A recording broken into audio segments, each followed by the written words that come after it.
Wow. Welcome on into the middle on the JAKIB Media YouTube channel. Harry Mays, Barrett Brooks will be joined momentarily with Eytan Shander. And it's game day, Barrett.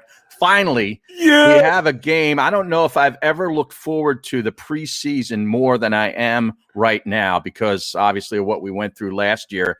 It's going to be so great to see football with fans in the stands here in Philadelphia. No question. We're looking at a situation where this probably this. I'll say my first year in the league, I was anticipating, being, my first game, preseason game was against Minnesota. But this has to be second best to that, man. You remember the opponent of your first preseason game. I remember who I played against. Is that right? Yes, it was Minnesota Vikings. Chris Dolman. Oh, boy. Welcome to the league, son. Exactly. Yeah, who else was on that team? Hovan? Who else? Was Chris there? Chris, I don't think Chris was there. No. Colin Stalin was there. They had a defense. It wasn't just Dolman. Oh, no. They were a good defense. They were a good group. And Dwayne Rudd. Yep, Winfield was there. Okay. Dwayne Rudd was there from Alabama. Yep. The quarterback from Florida State. What was his name? Oh, my goodness. Talk more trash than anybody I know, man. Picture that from a cornerback from Florida State. Corey something. Corey. Oh, wait. It's not Corey Aversa. Who's that? No. I don't know. But Corey, I forget Corey's last name, man. Corey Fuller. There you go. Corey Fuller. Okay. Corey Fuller. He was starting at cornerback. Who else did they have that was there? How many Fullers have been in the league at cornerback? I mean, there's a ton of cornerbacks and a ton of Fullers, period. Well, I played with Fuller. Yeah. William Fuller's a wideout, though. Yeah, they're not all cornerbacks, but I'm saying there's a bunch of them that were. William Fuller's also a defensive end. I played with him. Wow. He was an all-pro guy. Well, I tell you, Barrett was out to dinner last night. We're going to have to get a recap of that. And how about this? We got guests coming on. Yeah. I reminisce. Wait a second. Barrett coming through more so than this is on the level of Jake Asman coming through with Jeremy Piven. And right? Well, you might have to go toe-to-toe with Jake Asman today. It's as far as who has helped the show more so in the past week. Well, we got a 5-boxer going on today because I have my boy, Charlie Batch. I played with him in Detroit, and we went to Pittsburgh together. He backed up Ben all those years. In fact, he's the one that got Ben going in his NFL career. And then I got Max Starks. Max Starks was the heir apparent to me, So now are they both joining in separate boxes? Oh, well, they go on the same time. Yeah, we're going a 5-boxer, baby. They have the link, correct? Yes. On the Beautiful. Radio Network. Presented by Rocket Mortgage. Not Corey Simon, huh? I just looked at the same thing. Corey Simon. Not the Philly. Barrett Brooks and Harry Mays. All right, it's game day. Game day. Where's your uniform? You should be wearing a helmet, Barrett Brooks. You don't have an old helmet that fits? Right now my loyalty is torn, man. I mean, I got my two favorite teams playing against each other. Stop it. It's like the Barrett. Not torn. You won a Super Bowl with the Pittsburgh Steelers. The Eagles drafted you, then cut you. Right. That's like saying they just signed me back. That's like saying if JAKIB Media were going head-to-head with the Fanatic, I'd be like, oh, man, I'm really torn right now. Get the hell out of here. You ain't torn. They pay me now. I mean, the team doesn't pay you. Look, the Eagles break off ends to me. Yes, I do a whole lot of events for them and everything else. Yes. Oh, whoa. Yes. This is breaking news. Oh, this is breaking news. Next, Harry Mays, as far as why Barrett Brooks' initial prediction for the team was 12-5. 11-6, I think. Oh, it was 11-6. Yeah, I think it was 11-6. And so you are bought and paid for. Yes. Now I get it. Hey, Harry, you can't bite a hand that feeds you now, Harry. He's like me and the Sixers. All right. Right. Yeah. Bad word for me about Daryl Morey. I am not bought by anybody. Right. Okay. Yeah. Well, you're not hard to deal with. Now, all you need is you get you a nice sandwich. At lunchtime. They're hard to deal with, man. It doesn't take much for you. You know what I'm saying, Harry? Yeah. This is the Barrett Bowl tonight. It is. Yeah, man. Yeah. And we have a couple of other guys, as Barrett was mentioning before we were joined by Sports Map Radio and the great Ron Culver, who will provide a NFL edition of fake news today. Oh, yeah? Well, why not? Right? Beautiful. It is football day. We have 2 games on. Not. Oh, well, here's the thing. You're providing fake news, are you not? I'm providing fake news. Okay. Actually, it's more trivia than news today because I'm deciding to do fake trivia regarding Field of Dreams. Oh, yeah. Of course, the Field of Dreams game tonight in Iowa. Yeah. That's right. You hear Judge say he can't wait. We got a full season of NFL. There was an old Danny DeVito show where they were trying to pitch this. Maybe it was a movie where they were trying to pitch the show, and it finally got on, and they were going up against the Super Bowl. You're going up against the Super Bowl. I feel like that's the Field of Dreams game tonight, right? Right. Or at least here in Philadelphia. Now, I think, okay, we talked about this, right? Where you don't have, what is this? You don't have, I think, more than 2 games, right? Yes, it's 2 games today, right? There's 2 games tonight, Washington and New England, and the Eagles-Steelers. So the Field of Dream game will be on what, Fox? Fox. Regular Fox, right? Yes. I hate to do it to him. Okay. I hate to do it to him. Yeah. But with that said, now I think people I believe, and let's just look at this, right? Forget the 4 markets that have a football game tonight because that's easy. So let's take the 4 markets out. We're one of them. We're probably one of the strongest, especially in preseason, because we're crazy enough to watch all 4 quarters of this slop. But do you think the average person in a non-market playing football game tonight is seeking out the Field of Dreams game? And look, I'll concede that it's a lot easier to seek that game out because it's just on your local Fox, as opposed to maybe you have to track down an NFL game on the NFL Network, right? If that's how you're going to catch it out of market. Yes, I would agree with that. And I think it's more like, what is the reasoning for that? Is it because it's so easy to view, or is it because you want to just sort of see the ballpark and the venue? Because it's not about, to me, the Yankees and the White Sox. Like, if I'm going to tune in for a few minutes, which I probably will, I just want to see what it looks like. Playing in a cornfield in Iowa. Yeah. Build it, they will come. Right. But how long does that last? Right? 10 like minutes. Barrett's not watching a second of this baseball game tonight. I can't. He can't. I'll be in the office, man. I got to watch it from the office. And that's what sucks about game day when it's the Eagles. Because I have to be in the office watching the game, writing notes down, breaking down what I'm seeing so I could be, well-versed at what I'm about to regurgitate on post-game show. So, I mean, I got to come in with my bullets ready in hand, man, ready to fire off. Because, Seth, I got to make sure the sky's not falling with Seth, because Seth is going to think everything went wrong. Right. And they could beat him by 100 points and everything still went wrong. I got to be ready for it. Okay. What about Ray? I think Ray's sneaking a peek of that. Like, that's Ray's demo right there, man. Field of Dreams. Oh, yeah. You don't think Ray's got it on the cell phone? No, because he plots every play. He plots every play, what happens on the play. Rob Ellis? Yeah. He's worse than Rob because Ray's worse than Rob. Yeah. He's putting down how many yards it was, what play he thought it was, all that type of stuff. That was so funny when I did the show with Rob, where he'd come in the next day with these, these paper after paper, and all this stuff that he's jotting down. It must have been such a laborious task to watch a football game for him, because I'm like, dude, it's available the next day on the NFL website. Yeah. You don't need to write this down. Harry, it's not even the next day. It's available to you hours later. Unbelievable. Live from the O'Reilly Auto Parts Studios. Here's Eytan Shander, Barrett Brooks, and Harry Mays. By the way, I am on an absolute tear right now when it comes to Major League Baseball. All 3 plays hit last night, including the 2-play parlay that we gave you. Dodgers -1, Braves +1, and the Yankees -1 earlier in the day. I mean, honestly, it's got to the point where I'm so red hot, gentlemen, that a loss for me is a voided ticket because of a rain delay.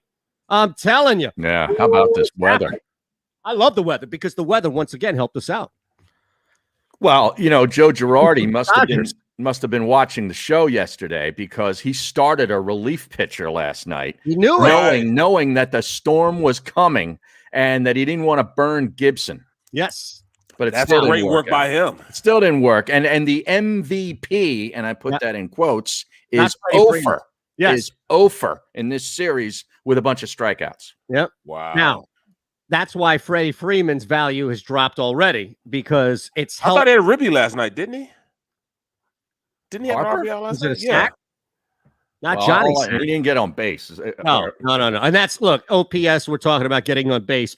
And that's a big thing where I would be able to counter Harry's lack of power statement by saying, look, he's 3 for 5 or 3 for 7 in the series. He's got 3 doubles. He's got I can't say that. Right. That's why we pivoted before last night's game, even before the first game. We pivoted to Freddie Freeman. Freddie Freeman, baby. Look, man, this could just be turned. It's getting hot down here, Pat. You know, it's a little warm, starting to sweat. Like, let me just fan yourself off with those hundreds. I'm telling you, man. Now we got a game tonight, and I think here's what I would say to anybody who is interested in betting this football game.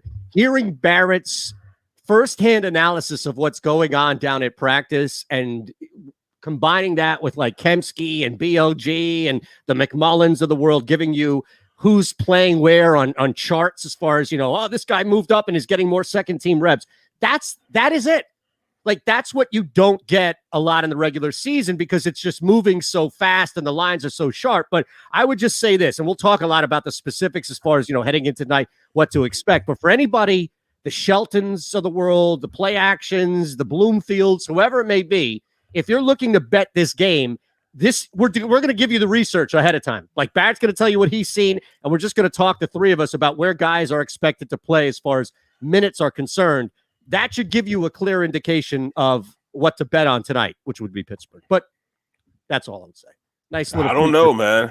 You know, here's what I'm concerned about is, and this is just I'm talking specifically Barrett and Harry to tonight. I don't know if the ones have everything under control and under handle, let alone the threes or the fours in the third quarter, fourth quarter. You could be a backup for a couple of years under Mike Tomlin. You know what's going on that team. Well, let me tell you this. This is the only reason why I'm saying this. It seems like the veteran guys are going to be with the twos as opposed to the ones. I mean, if you look at, you know, I mean, I'm going to tell you the truth. I really think that Hurts is going to play a great deal of this game. You know, he's going to play probably a quarter in this game. Flacco probably gets a quarter, and Mullen gets the second half. Now, these are 3 quarterbacks, and the second and the third team guys have more experience than the starter. Mm-hmm. So I'm saying it might go a little better for them because of those veteran players being in there as opposed to Hurts being in there. Right. That's a good point. And that's the only reason why I'm going to say that. And then, you know. Wait, I'm sorry. His point is that they have experienced quarterbacks playing with the second and third because stringers. There's no way that Ben plays. Yeah. Ben's not playing at all. Right. At all. Right. How long is Mason Rudolph playing? That's a big indicator tonight because if here's the thing, 2 series. That's it. Okay. So if I have to treat Mason Rudolph like Ben Roethlisberger's time, that changes. If Mason was going to get a full quarter or a quarter and a half, like first quasi second team reps, then I think you pound Pittsburgh because to your point, Barrett, Joe Flacco and Nick Mullins come in, but even they are learning a new system with new guys around them. Whereas Mason Rudolph, again, comes back to a place that he's comfortable with and at least know. I'm just playing off of what you know, because you don't know what you don't know, right? Yes, you don't know what you don't know. So I'm telling you to push towards. I mean, even if you look at the Steelers, they don't have the same offensive line. Remember they let their entire offensive line go. You know, none of their guys were there before. Remember the guy was here? Yeah, they let him go. I forget the kid used to play for the Eagles. He was a defensive end. They moved him to Villanueva. Now the Villanueva's now Army in Baltimore. He's playing in Baltimore now. Was he on the team last year too? Yes. Well, how many guys did they lose on their offensive line from last year? All 5. Are you serious? Wow. Yeah, I think all 5 starters. Yes. Jeez. Hold on a second. I hated that changes a lot. Yeah. I'm taking the under. Yeah.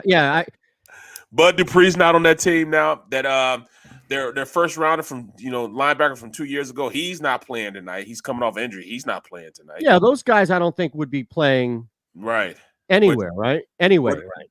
But if you look at the Eagles, like even our guy, Singleton, he's running with the twos right now because he came back from COVID. So he's running with the twos. So he's going to get a lot of reps. Get the name of their left tackle, Barrett. Chukwuma Okorafor. Yeah.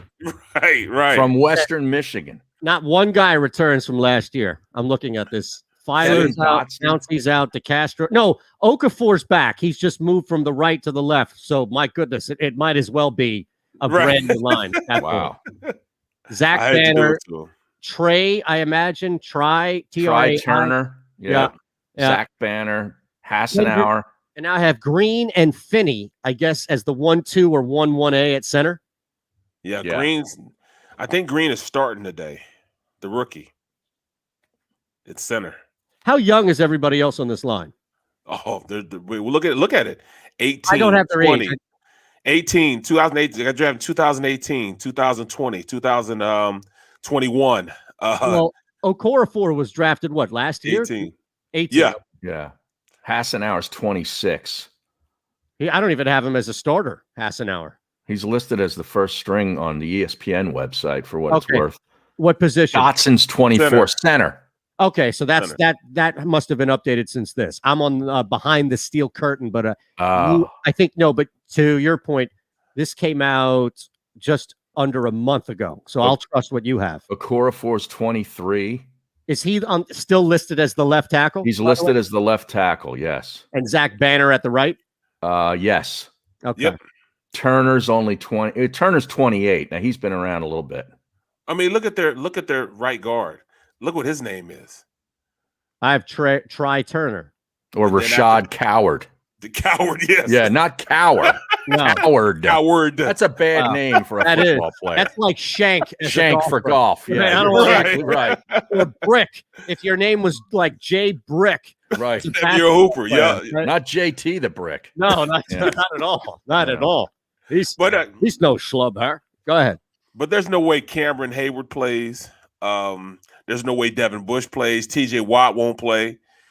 Joe Hayden probably won't play. Minka Fitzpatrick, he's looking play. for a new contract. Hayden. Right. Yeah. So that's the thing. Like on the other side, I don't know why the Eagles guys would be playing. Like Nelson, why would you want him out there for more than a series or two? I don't know, but they're going to. They're going to play. Nelson will probably play 15 snaps.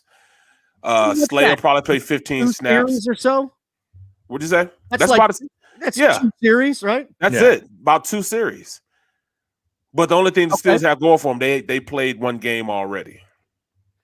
The Steelers. Yeah. So that's one Which thing was they an have. absolute atrocity, by the way. Now, where are you watching this game, Barrett, tonight? Are you going to down at the Wells Fargo Center? Yeah, I have to be after you do your thing on the field. Yep. Well, see, what it is, I do the pregame show first. I do the pregame show.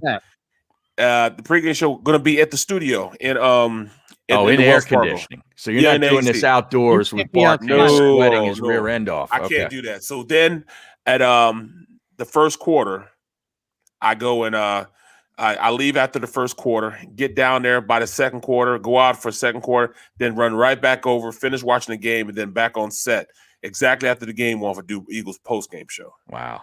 That's got to be painful watching that game with Seth, watching 3rd and 4th stringers play in the 4th quarter. Oh, my God. I hate to do it to me. You guys even talking about the game at that point? Like, here's the thing. Nobody would know the difference. Are you getting – unless it's like a block punt or a 90-yard reception, are you getting to anything in the 3rd, 4th quarter in this game on post-game? Come on. Well, it's going to be all what happened with Jalen Hurts throwing 5 passes tonight. But the only thing we have going for us is a new coaching staff, so they really don't know who to play and how to play him. Mm-hmm. So you might have a guy like Josh Sweat playing in the third, and he's just killing whoever they have at the left tackle position. I mean, just destroying him because he shouldn't be out there, but they don't know any better because they have him competing with Derek Barnett. So Josh Sweat, I'm telling you, Josh Sweat's having a phenomenal camp. Yeah. And then there's guys like, that have been playing great in camp that are going to get some reps. Like, you say what you want to say about Joe Osman, but Joe Osman's going to get a sack today. Watch what I tell you. Mm-hmm. Watch. He's one of those high motor guys. I'm interested to see this tight end, the kid from Buffalo. Oh, yeah, the quarterback from Buffalo. Yeah. Haley Joel Osment, isn't that the guy's name? Yeah, Haley Joel Osment. Yeah, right. Yeah, he's a beast, high motor guy. All I'm looking for is judging the level of command. Yes, tonight for the coaching staff and the quarterback. But are you really going to get that? I don't know. We should. All right, hold on a second.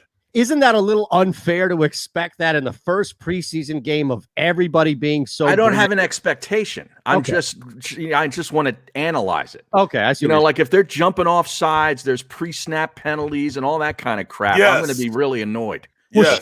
Okay, but real quick, shouldn't we? And I don't want to preemptively take this conversation out and say, I told you, don't worry about it. But shouldn't we kind of anticipate a lot of mistakes tonight? And again, you can be as upset as you want, Harry. I'm not coming in to tell you how to feel, but I am feeling personally that we're going to see a lot of mistakes. We see mistakes with teams that return veterans. True.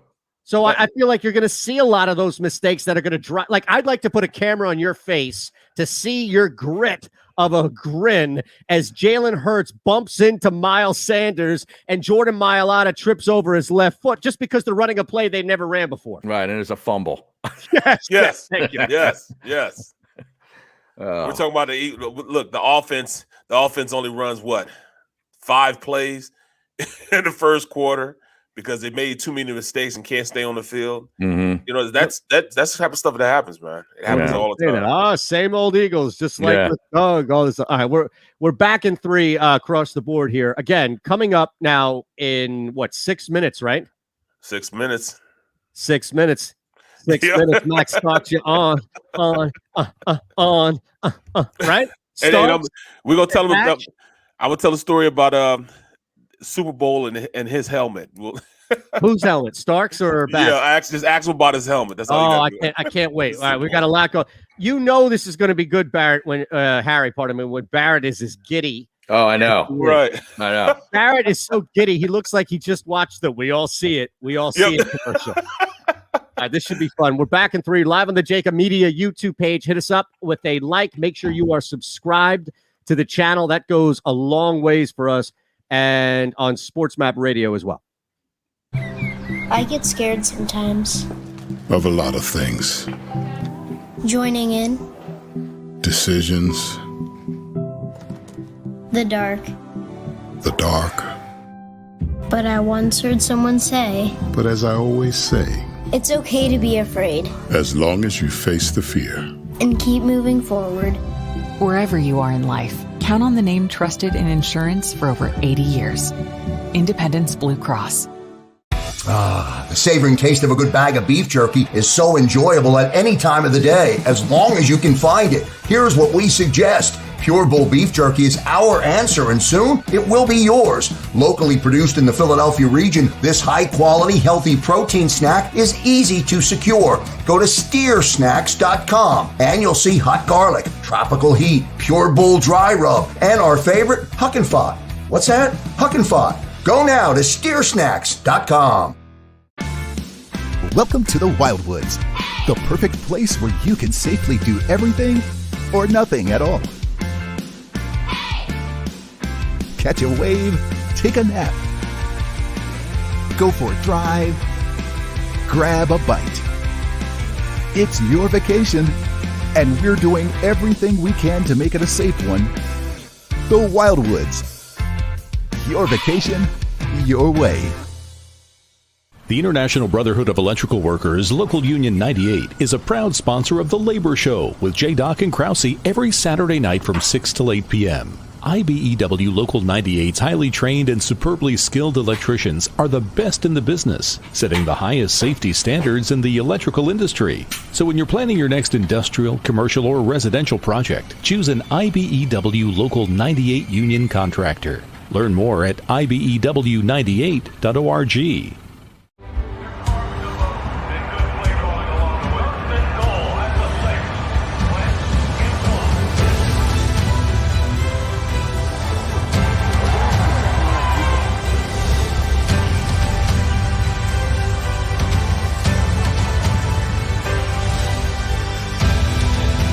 field of life, First Trust Bank is there for you. Champions on 3. 1, 2, 3. Because Philadelphia dreams deserve a Philadelphia bank. This is a key. It's a family tree. It's a pair of wings. It's a secret handshake. And a ticket to anywhere in the world. It's more than a uniform. It's the door to a world most people only dream of. There's Strong, and then there's Army Strong. Try it on at GoArmy.com.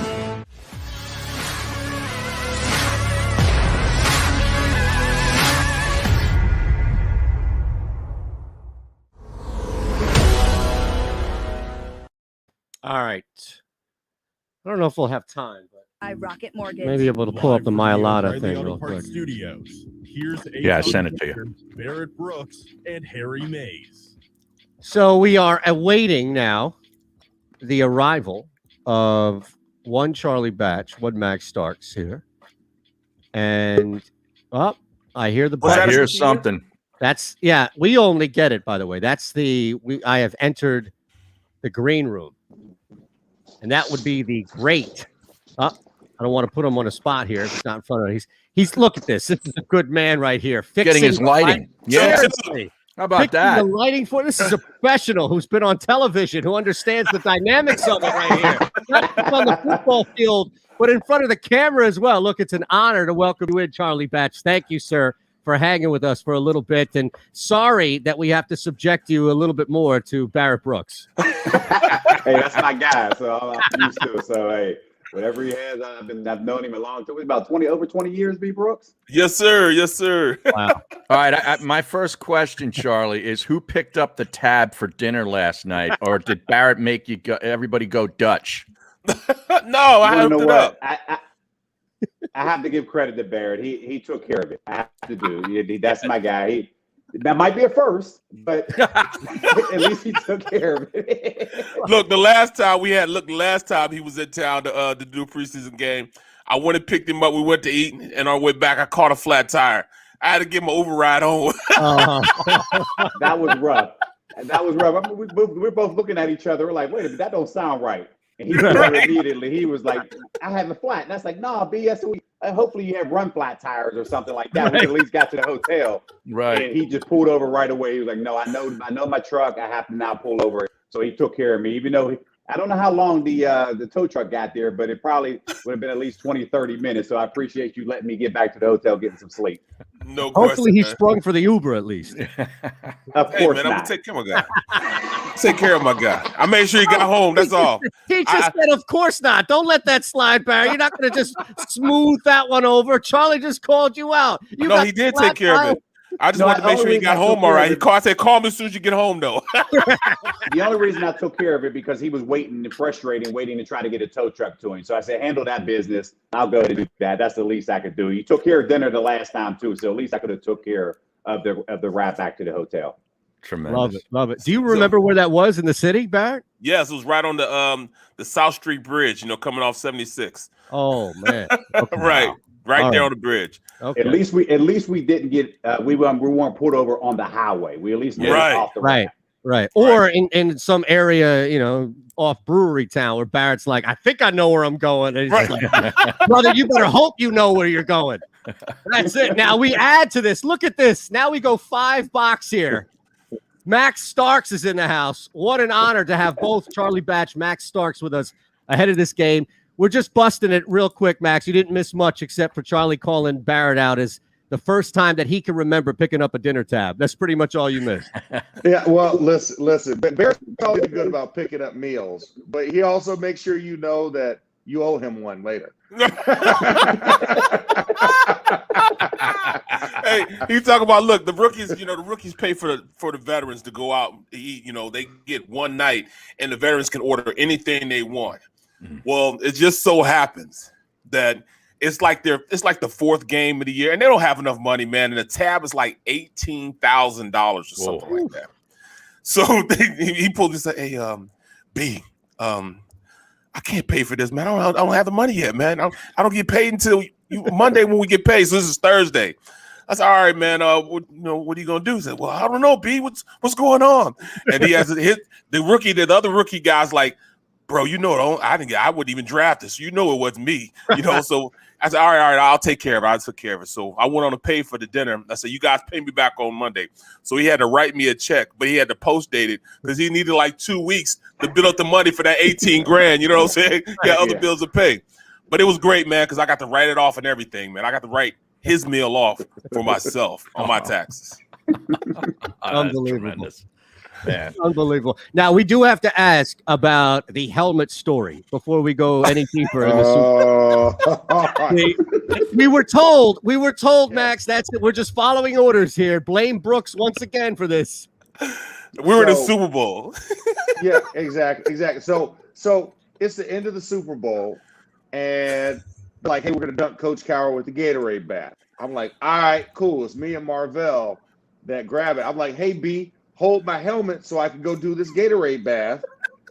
And we're doing it. Boom, we hit Coach Cowher with the Gatorade bath. Marvell lets go of the Gatorade thing. So I got it. It hits Coach in the back of the neck. It's a whole scene. But then we get an interception. So we got to go back on the field for the kneel down to end the game. So I'm like, oh, snap, where am I? B, where's my? He's like, I don't know where your helmet is. He's halfway on the field putting his helmet on. I got you, bro. I got you. He kicked my helmet all the way under the stairs because I'm like, I want to keep this helmet, because I'm like, man, when am I getting back to the Super Bowl? I want all my Super Bowl stuff because I knew the equipment room will give it back to me. They were just going to refurbish it, take the sticker off, and give it to me next year. I'm like, no, y'all got to give me a new helmet. I'm keeping this. But Barrett punted it, I think. Did you punt it, Barrett? Or no, I just kicked it underneath the thing. I kicked it up. Yeah. But the thing, what he's not telling you is, at that time they had a pay for play, for it. So it's like $500 a pay. Play. Yeah.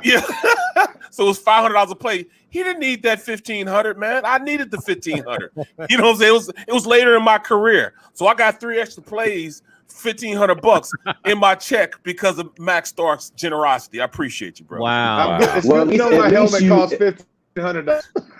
But at least you got on the field, Barrett. That's the key. So people ask me, did I ever play in the Super Bowl? And I say, well, my towel played in the Super Bowl. They kind of look at me and scratch their head like, what do you mean? In similar fashion, at the end of the game, as Barrett went on, Ben Roethlisberger would always come up to me and say, hey, you go take the kneel downs because he didn't want to take the negative yardage on the kneel down. So I'm like, okay, he comes over to me. I'm thinking I'm going into the game. He's like, hey, my hands are sweaty. Chuck, I need your towel. He takes my towel and runs back on the field. I'm like, are you kidding me? Are you kidding me? Wow. So I didn't get a chance to play the Super Bowl, but my towel did. So that's my towel story. Wait a second. No. He took $500 out of your pocket on that play, right? Too, right? Yeah. Yes, that was that's $1,500. It was $1,500 a play. It was 3 plays. Yeah. Wow. No, it was $500 a play, and we kneeled 3 times. 3 times, correct. So that's $1,500. Wow. Hey, honestly, I might be more upset. Wow. Hey, that's my money right there.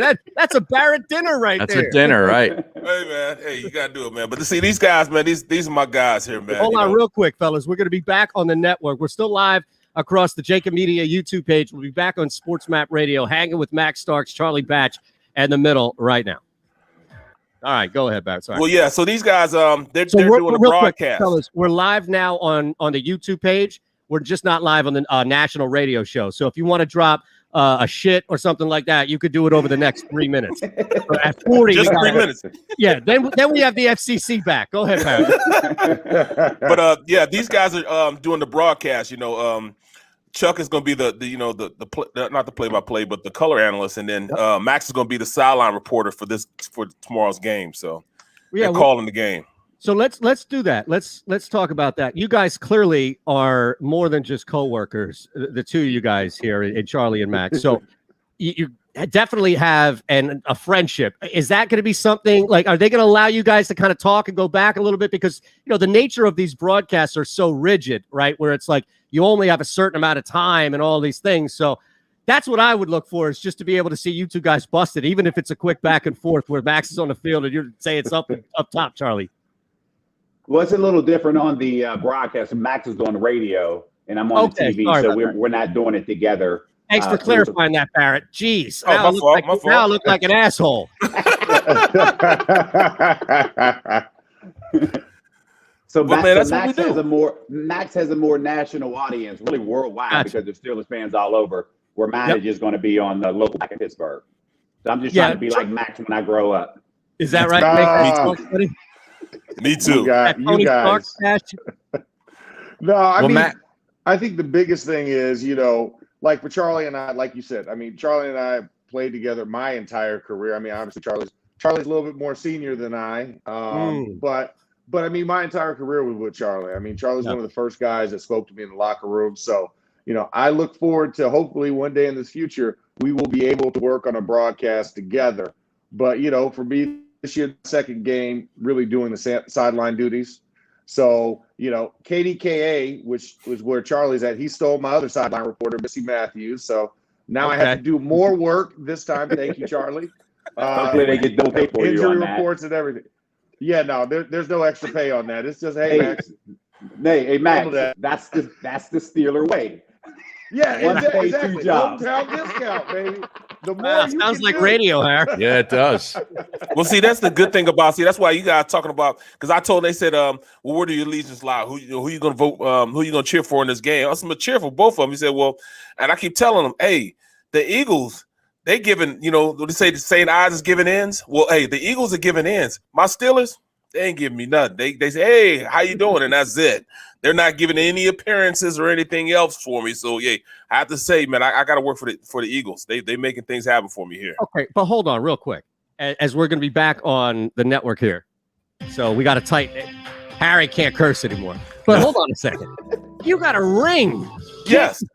Can't the three of you just wake up and put that ring money to work? No, those two have two rings. That's they what got I'm saying. Eagles ain't give you anything but a ticket on out of here, man. You don't owe them anything. We all get that. We all get that ticket eventually. That ticket comes no matter how you want to like it. Ben's prolonging it, but that ticket's gonna come. Hey, listen, you got to go off on the next stop, player. I don't know what to tell you. The hound, baby. End of the line.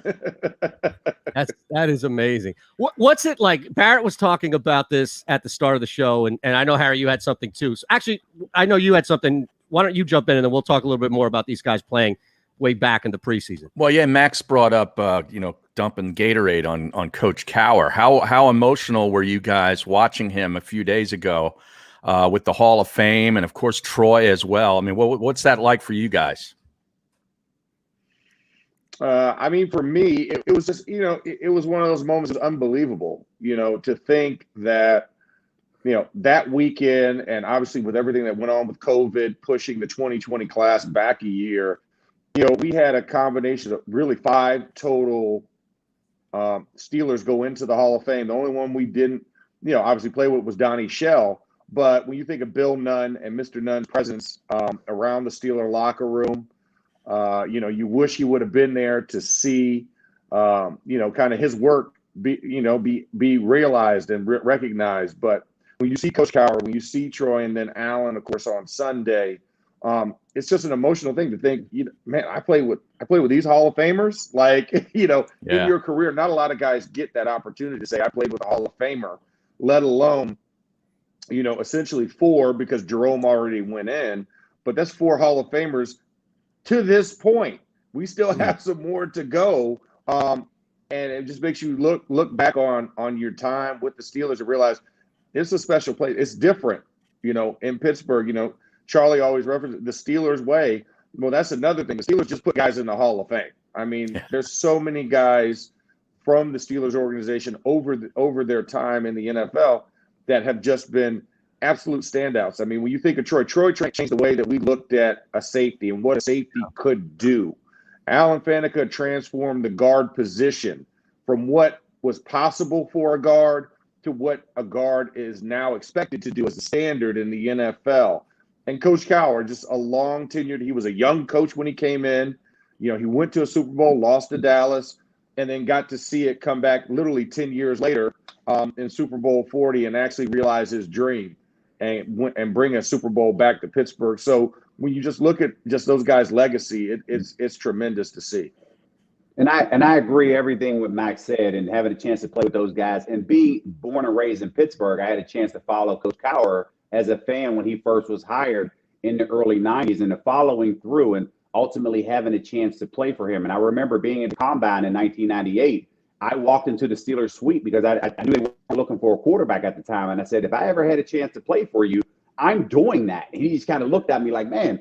And when I got a chance to do that in 2002, we're literally sitting down and we're sitting there at a high school gymnasium when we're having this conversation. He said, Charlie, why did you want to come here? I said, remember that conversation I had with you in 1998 at the combine? And he just smiled. I said, now's my chance that I have the opportunity to play for you. So playing for him for 5 seasons and seeing how he evolved over that and then being part of a championship with him, it was special because I felt like I was able to now live those memories out with him. And to be able to hoist that, Lombardi trophy and you hear the Gatorade shower with Coach Cowher, it's just special. And I just remember as we were getting ready and we got our Super Bowl rings, and there were 6 players from the Detroit Lions that Kevin Cole brought over to the Steelers, and we were all able to share that. And I remember Barrett was like, whoa, where y'all going? And I said, what do you mean? And Barrett's like, we all have to take a picture and we have to send it to Matt Millen, the general manager of Detroit, and thank him for releasing us, because without that, we would never have a chance to win a Super Bowl. So we all signed it and we sent it up to Matt Millen. I don't know if he ever got it, but that's a true story. We were thankful at former Lions to be able to be a part of Coach Cowher and when we were able to bring to Pittsburgh with that Super Bowl championship. That's amazing. That's a great story. Especially because Barrett has stuck up vocally many times for Millen and some draft decisions that were a little questionable back in the day, but now we're finding out that was his idea. He was the catalyst behind all this. Yeah, that's before I worked for him. See, that's before I worked with him. Then when he let us go, he hit the road, Jack. You know what I'm saying? Before then I worked with him at ESPN. But I mean, at the end of the day, guys like this, man, they don't come a dime a dozen. So, when they talk about the Steeler way, they bring in players and they don't care about how high you think you are. Right. If you don't buy into that way, they will get rid of you. San Antonio, let him go. Plex, they let Plex go. They don't care about that. If you don't come in and buy into it, and it's not a hard culture to deal with. Right. You just got to keep your nose clean. I mean, like they're devout Catholics. Like, there was fish every Friday. Every Friday. They probably still do that. Every Friday they had fish. You know what I'm saying? Even to that point, B, when you look at where Coach Cowher in his speech, he said there's not many things. The third point he made on it, do the right thing. Right. And that's essentially what happens when you talk about the Steeler way. So it's pretty cool to be able to be involved. And obviously there are a lot of great friendships that you come along the way. And obviously here we are many moons after our retirement days, and we're all sitting there chopping it up like it was yesterday.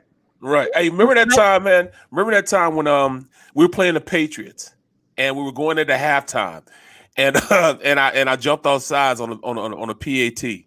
So when I jumped off sides, I was like, man, dang. So Jeffrey, he ended up kicking the field goal and he made it anyways. You know what I'm saying? But going into halftime, I tried to sneak in, so I ran down the tunnel. It's a nice little run to get to where we got to go up to the locker room. So you got to run down this tunnel. You got to go up these steps, before you get to where our locker room is. Well, I tried to sneak out real fast, so I ran, boom, took it out, and all of a sudden, Coach Cowher, just as I'm going down the tunnel, I turn around, I look, and I catch his eye. He catches my eye, so I keep running. But then Jerome Bettis and those guys, Jerome Bettis, Casey Hander said. Cowher took off after he was pushing guys out. Get out the way. He put his Hampton out the way. Move. Oh, he came in. That's BS, Brooksy. Pork chop. That's BS. And I'm looking like, oh man. I mean, he's spitting all on me, and that's BS. I'm like, come on, coach. You know what I'm saying? In front of everybody, man. They laugh at me till this day about that, man. Till this day. That's why. So is that something to look at for the fans now on a broadcast where the fastest guy jetting to the locker room at half is trying to avoid the coach for making a mistake? I mean, as soon as I made eye contact, he took off running too. I'm like, oh, here we go.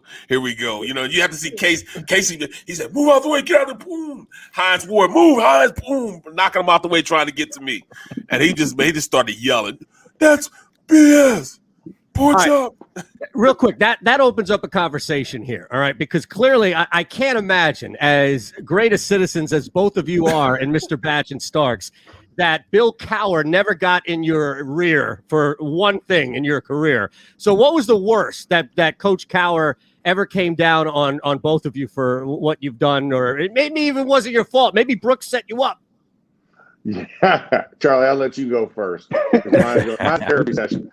He was the same. He was the same regardless of what season you were in, preseason, regular, or post. And I just remember getting to Pittsburgh, and we're literally lined up right around the 40-yard line, and the crowd is there, and all of a sudden, I ended up dropping back, and literally I missed a wide open post route for a touchdown, and I ended up checking it down, and all I heard was Charlie, throw the damn ball, and I was like, okay, I missed it, coach. Oh, fine. We ended up continuing the drive. I ended up throwing a touchdown pass. It was a 10-yard touchdown pass versus the 40. So I get to the sideline, and his chin is all kind of there. He was like, God dang it, Charlie. I said, Coach, we scored. He said, but I like the 40-yard touchdown pass better. Like, really, Coach? Really? So that's fantastic. That lets you know that regardless of what the circumstances was, he paid attention to all the details. Yes. He stayed on you though, Max. No. So mine was it was my second year, and I would start at right tackle, but then on goal line and short yardage, they bumped me out to the extra tight end. And so we're doing Friday Night Lights at the high school. And I remember that. I hurt my thumb the week before, so I had this cast on my thumb, so I could literally only use like these fingers. The thumb was not going anywhere because it was messed up. I had a hard cast that they wrapped before practice on my hand, and they called the play. And Ben's looking at me. I'm coming to you. I'm like, don't come to me. I got a cast on my hand. And so they called the play. I'm like, oh God, it's a short drag. It was from left to right. I was playing the left tight end in this formation. And I just remember dragging across the back, and Ike Taylor is on me. And I'm like, don't throw it. Ike is on me. No. And Ben zeroed in, looking at me, staring, throws it at me, throws it a little bit behind me. The cast hand is there. I go back. I can't grip. So I hit him, and it's like this. It hits right in the cast. My hand is stinging. And Ben looks at me, never again. I'm like, you threw it to the cast hand, you threw it behind me. You're supposed to lead a receiver. I'm not a quarterback, but you got to be a quarterback. So I get back. It was our last play. We go on the sideline. Coach Cowher goes, I thought you had hands, Starks. I was like, well, I'm an offensive lineman. It doesn't matter. He threw the ball. You need to catch it. I was like, does my cast not matter? Does it not? No. You know what? We don't need to run that play. I was like, God, dog it. I was like, man, my one shot to shine. And I get reamed by the quarterback and the coach for a behind the back throw. I was like, wow. I was actually pissed because I'm usually the goal line tight end, but they made me move in to play tackle, and he moved out to play tight end. That just goes to show you how athletic they thought I was. They showed you the athleticism. They knew where it was. That's right. 6'8" or 6'4", which target you throwing to? I gotta say though, there's a lot of Roethlisberger sabotage going on here. Taking money out of Batch's pocket in the Super Bowl, ruining your chance to be a receiver, Max. I mean, man. That was just a great team, man. You know, talking about camaraderie. We talked about that last night, man. I mean, guys hung around each other. There wasn't a time like it might be a Thursday night. Hey, bro, where you going? You know, I mean, and you go to a church and the entire team would be there. The entire team, you know, it wasn't just like one or two guys hung out together, you know. And I think that's the biggest difference between guys in the NFL now as, you know, where they were. You know, guys generally cared about each other and hung around each other. I think more so they're just out for self-fame. I think it's just, you know, with this social media stuff, guys are just, you know, really pent on themselves as opposed to the team concept. But I think it's kind of messing the game up a little bit. Well, it's a silo now, right? Because your brand, you know, is what you're trying to make money. You know, you look at different guys around the league. They make money off of what they do pre-game or post-game or how they interact, and they're concerned about self-brand. Whereas back then, we didn't have social media. You know, heck, we barely had texting when we started out. So, like Barrett said, you had to call somebody on the phone to figure out where they were because you weren't sending a text. You know, and so it forced you to have more interactions, but also, you know, like Barrett said, like we all loved each other, and It didn't matter if it was an offensive guy with a defensive guy or heck, a specialist. Everybody hung out together. You know, we had spots that we all hung out. Everybody knew to meet here. We were going to hang out here, and the whole group showed up because, you know, it was that bonding. It was that additional kind of layer that made it special to be all these years later when we get back for reunions or we have something like a Hall of Fame.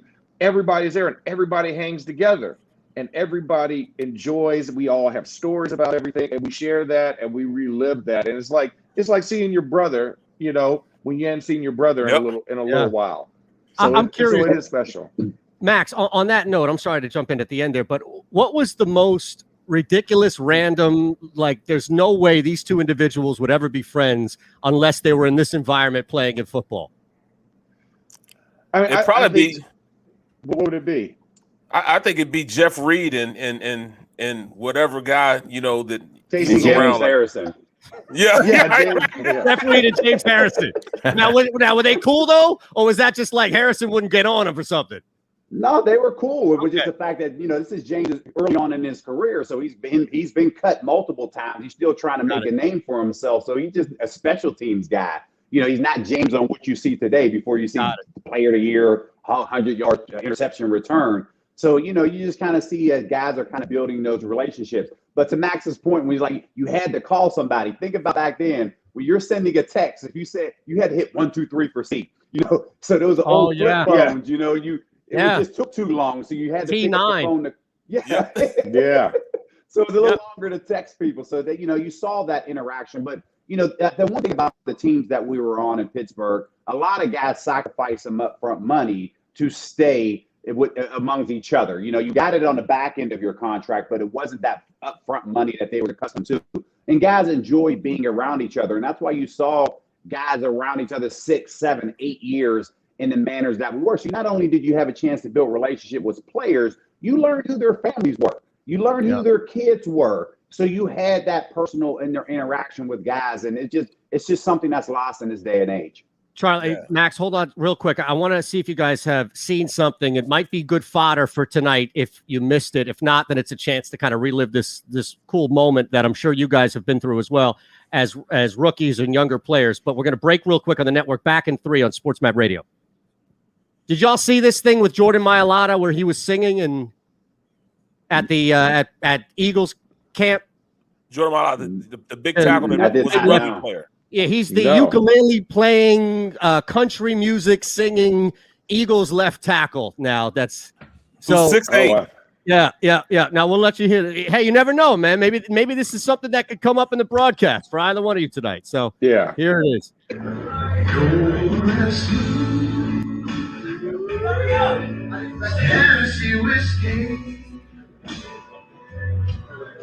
You're a sweet.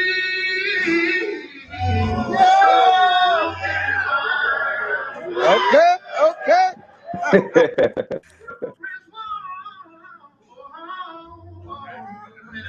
Hey, calm down, boy.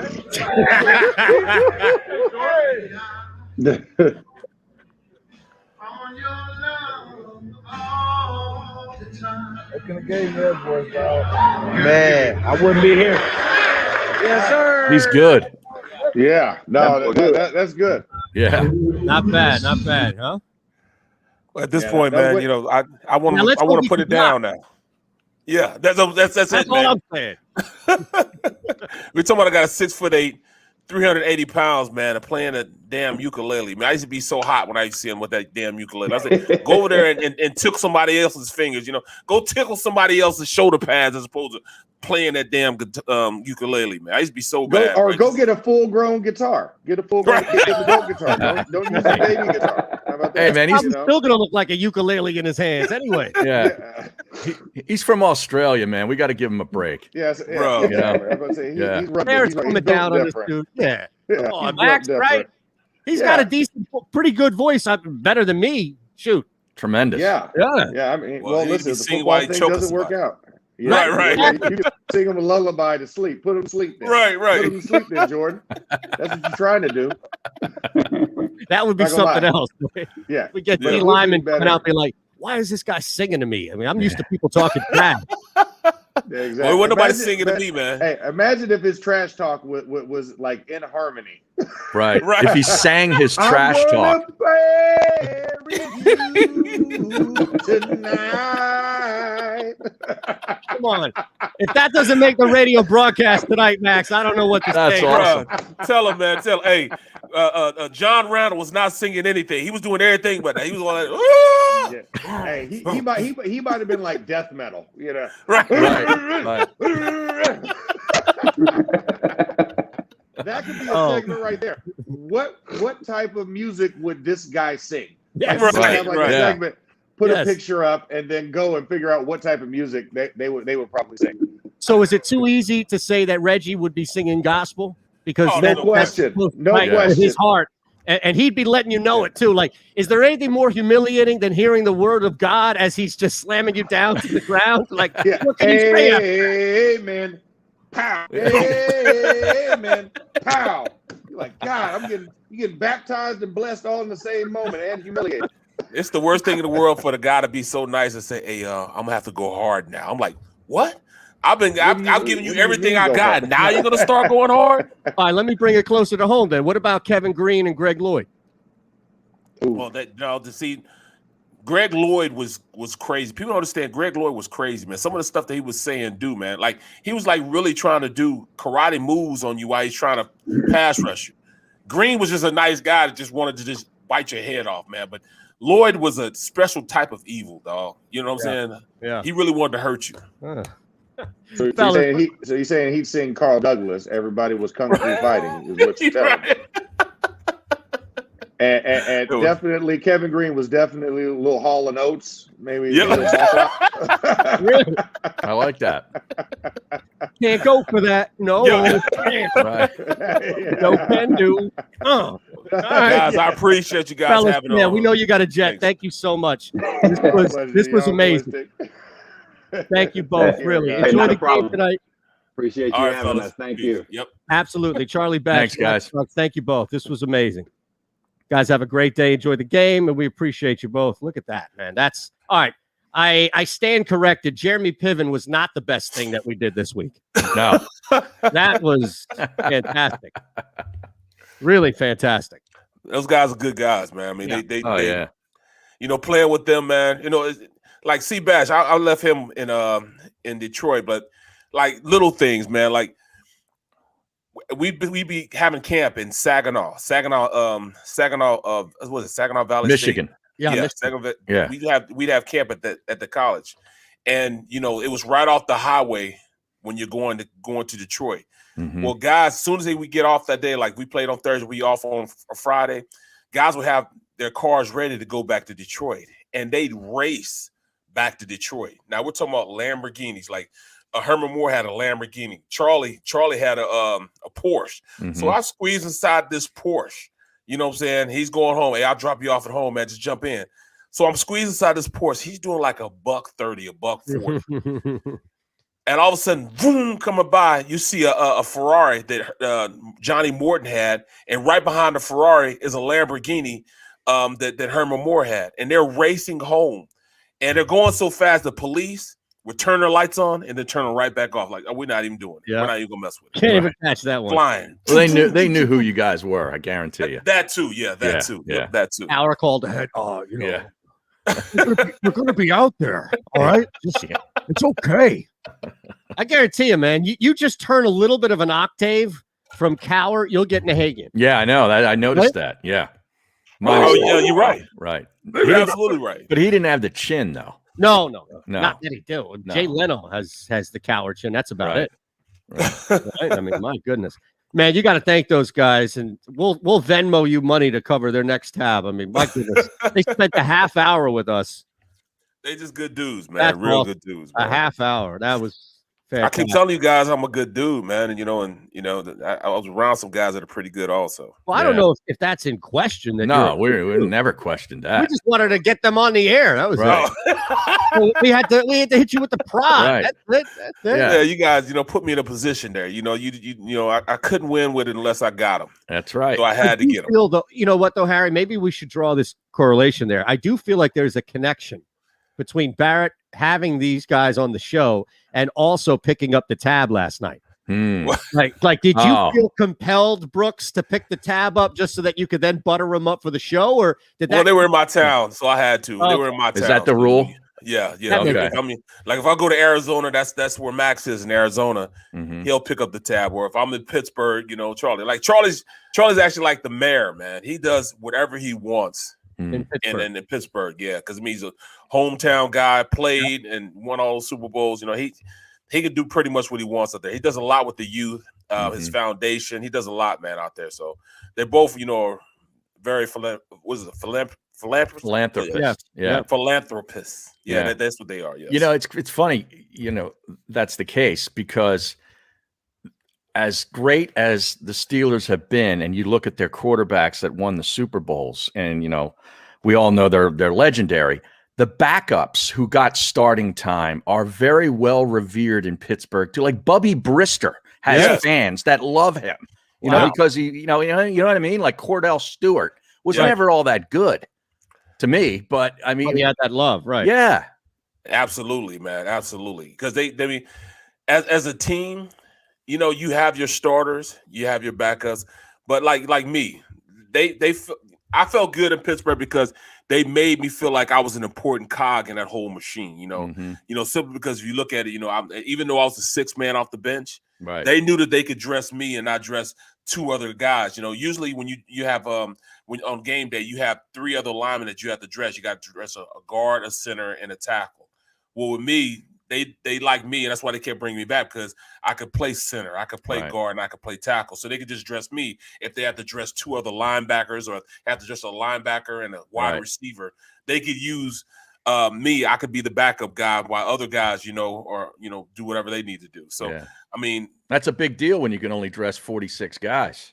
Exactly. You know what I mean? So, it helped the team out, it helped the coaches out, and they made me feel special because I could do that. That's why I was a goal line tight end also. Yeah. Except when it was time, when they knew they were going to throw the ball, it's kind of messed up that they would push me in the tackle and put him out at tight end. That would kind of make me mad. But hey, it is what it is, man. Yeah, and you were talking about how they get rid of guys, in the organization, like they don't even think about it. And as a fan of them, I would imagine you're like good with it because you trust them to go draft another guy and develop him. Yep. Like they just know what players they want. You know what I mean? They have an identity and they go get players that fit it. And that's exactly what they made me do. I was, here I am making this guy better. He's taking my position, but they brought me back just to coach him specifically. Like, he talked to me last night, say, hey, man, you taught me, how I needed to watch film. I showed him how to break down film. Little things like that, man. He thanked me for it last night. This is a Gal Media property in partnership with JAKIB Media. And you, my friend, are caught in the middle. The middle starts now. We'll break here at 9, because we didn't break it much at all. Home loans that fit your life. Rocket. Yeah, that's a good point, Jackson Avion. The Auto Parts Studios. Here's Eytan Shander, Barrett Brooks, and Harry Mays. All right, our second hour as we have the return of sports betting in the NFL tonight, the return of fantasy football tonight. We have the return of Barrett's pre-post. We'll have a Barrett breakdown, I'm sure, Friday, right? Yes, sir. All right. I'd like to see it. This total sits here at 36. 36. Now, I'm going to give you a way that you can make that even better. You ready? Yes. So we're going to bump this thing up to 42.5. We're going to get the 6.5 points. Look, I don't even know if teams are going to kick much in the second half. This is a great opportunity to go for 2. You know what that means? That means you don't get it. But that's why I go 42.5, not 43. If you feel better, okay, there are people out there that may want the full 7 points. I'll give you the under 43. That's fine. Now, let's do this. The LA Dodgers. You ready for this trend? Mm-hmm. I'm all about trends when it comes to this Dodgers-Phillies game. Dodgers have won 8 straight when facing a team from the NL East with a winning record. LA is the dog tonight, technically, when you look at the return on the run line. So let's go to that game, our game here in Philadelphia tonight. LA minus a run at minus 118. This is going to be a 3-legger, so I'm going to take the Dodgers money line. Now, I'm already up to plus 132. Now, here's the other one. You ready for the last one real quick? Yeah. The A's have won 10 straight games when facing Cleveland as the favorite after winning on the road the game prior. Guess what? Oakland's a 62% favorite, so we go Oakland on the money line. That's your plus 255 parlay of the night. Bang. It's in. That's it. Took me 2 minutes. Less than that. The Phillies game's an afternoon game. Yeah, so get in now. It's going to be huck and fought. Yes. Man, are you going to go out and golf today? I played yesterday. It was hot enough yesterday. I got to tell you about this thing here. I wish they were sponsors because I am addicted to this. It's a cookie dough bar. Cookie dough bar. It's a healthy. Sounds good too. It's a healthy cookie dough bar. No, there is no such thing. Well, hey, I just sent you a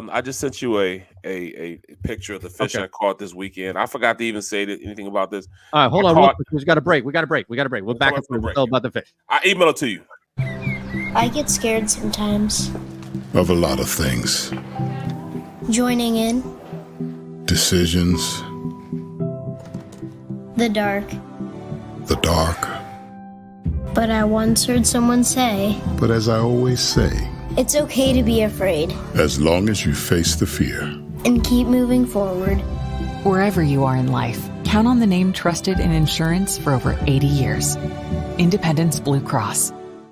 The savoring taste of a good bag of beef jerky is so enjoyable at any time of the day, as long as you can find it. Here's what we suggest. Pure Bull beef jerky is our answer, and soon it will be yours. Locally produced in the Philadelphia region, this high-quality, healthy protein snack is easy to secure. Go to steersnacks.com, and you'll see hot garlic, tropical heat, Pure Bull dry rub, and our favorite, Huck and Fod.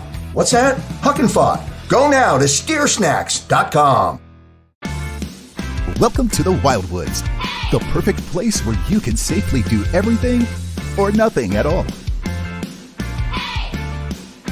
Catch a wave, take a nap, go for a drive, grab a bite. It's your vacation, and we're doing everything we can to make it a safe one. The Wildwoods. Your vacation, your way. The International Brotherhood of Electrical Workers, Local Union 98, is a proud sponsor of The Labor Show with J. and Krause every Saturday night from 6 till 8 p.m. IBEW Local 98's highly trained and superbly skilled electricians are the best in the business, setting the highest safety standards in the electrical industry. So when you're planning your next industrial, commercial, or residential project, choose an IBEW Local 98 union contractor. Learn more at ibew98.org.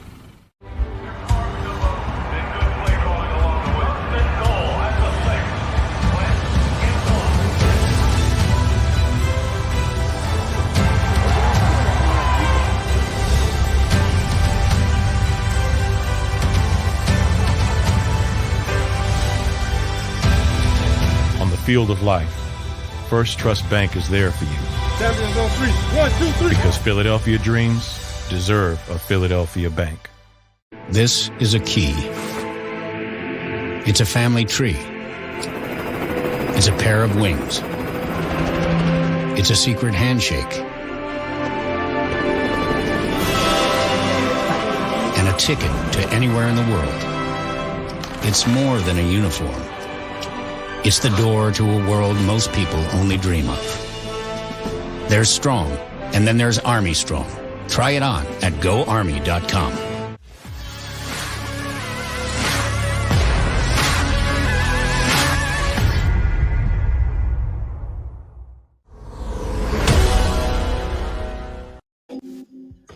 This is The Middle on the SportsMap Radio Network. Presented by Rocket Mortgage. Live from the O'Reilly Auto Parts Studios. Here's Eytan Shander, Barrett Brooks, and Harry Mays. All right, buddy, I'm going to pull this fish up here. So why don't you tell the story as I get it up? 87 by the way, and rising out there. Yeah, man. So I go fishing this weekend. I'm in this flounder tournament for my marina. A flounder tournament. Yes, a flounder tournament. You know. Now, so what's top prize for this? Now, it's a $2,000 first base prize. $2,000 and some change. If you catch the biggest fish, if you catch the the combined weight of 3 fish, you win like maybe 1,800 or 1,500 around there. Then if you catch the biggest bluefish, you can get like $1,000. You know what I'm saying? So the Schooner Island Marina Champs was last year, was my boat. You know, yeah, you see it. So you won? Oh, wow. The Fine and Danny. I'm on the Fine and Danny. Great captain. One of my friends, one of my best friends. I tell you, man, you're looking good, by the way. That's a big fish. Yes, that's 5 pounds, 6 ounces. Yeah. And 5 pounds. The Fine and Dandy. Yes. Right. Tony, Captain Tony put us on the meat, dog. And I caught the biggest fish in the tournament. We fished our ass off, man. We had a great time. Great family, man. And once again, we won the trophy again. Caught the biggest fish. We won a tournament. You know, they're trying to say it was fixed. No, it wasn't fixed because they all saw it. They were right there. They all saw it. I don't know. Yeah, how would you fix it? Because the captain is also the manager of the marina. Oh, okay. So he has. Yeah. And plus, we won it last year. Yeah, but we didn't know. It wasn't anything special. Well, that's why you won it the previous year too. Yeah, now we won the starting previous to year. think the fix is in. Right. Yeah. But 3 boats were around when I caught the fish. Like the fish when it hit my rod, I thought I was stuck because I was trying to reel. I'm like, yo, what's going on? And all of a sudden it started coming up. And then my captain comes over, man, Tony, man. That's my boy Tony, man. I'm getting the fish, and when I finally get to the end, he comes over to give me a hug, and he like throws a right cross and almost knocks me out, hit me in the back of the head. I'm like, yo, I felt like I was still playing, man. That's how excited we were, man. So instead of, we can't scream or everything because everybody like, we can't start celebrating because if we do that, we'll turn around, we'll have like 50 boats around us since we caught the fish, you know, so we had to be quiet about it, bro. But yeah, we number one. There we go. Winner of the Schooner Island Marina. That's my marina. Number 1, baby. Defending champs. We're going for a 3-peat next year. Schooner Island. Yeah, Tone. T for Tuna, look him up. Was he there, Tone? Yeah, Tone. He was the captain. It was his ship, the Fine and Dandy. This Tone here on the stream, Tone? No, not that Tone. Not that Tone. Oh, I'm about to say, what the hell's going on? There's a lot of tones. I get that. Yeah. Remember, Tone from the barbershop. Exactly. Yeah. Now, I think he's the original Tone. He might be, yes. Yeah. Now, here's my question, okay? What, I don't know, something's going on here with this fire. I had to put the baby shirt on to feed the baby, but now it looks like I'm fading into the green screen because it's the fire chip shirt. So it's probably upsetting some people. It looks like you're about to, like go evaporate. Up You're like Star Trek. You're Homer Simpson going back into the hedge. Right. Yeah. Yeah. Beam me up, Scotty. Here's my question, though. 6. What was this? 6 ounces? 5 pounds. 5 pounds, 6 ounces. Okay. What took longer, Harry Mays? What took longer to get through the 5 pounds, 6 ounces? Is it Barrett catching a fish 5 pounds, 6 ounces, or me burning through 5 pounds, 6 ounces? Like, how long did it take you to catch that fish? I think Barrett probably reeled that in a little bit quicker than like, you disposed of 5 pounds, 6 ounces of product. See, I had to take my time with it though, so it probably took about maybe 4 minutes to get up. Yeah, it wasn't a long time, man, because I had to make sure you got to keep pressure on them because flounder, they shake their head sideways like this to try to get the hook out. Right, they shake their head so they can get it out. But then when I got it up, the cap said, just lead it into the net. So I led it into the net. You get the net for that fish. Yeah, oh, no you question. don't need to gaff. Yeah. You don't need to gaff that fish. Not at all. That's a great. Then I brought it home. And for some reason, nobody else wanted any flounder to take home. So I brought it right home, fried it up. Me and my cousin ate it. Amazing. Wow. Tasted nothing like fresh flounder, bro. No. Nothing like it. Nothing at all like that. So that's is flounder an easy fish to catch?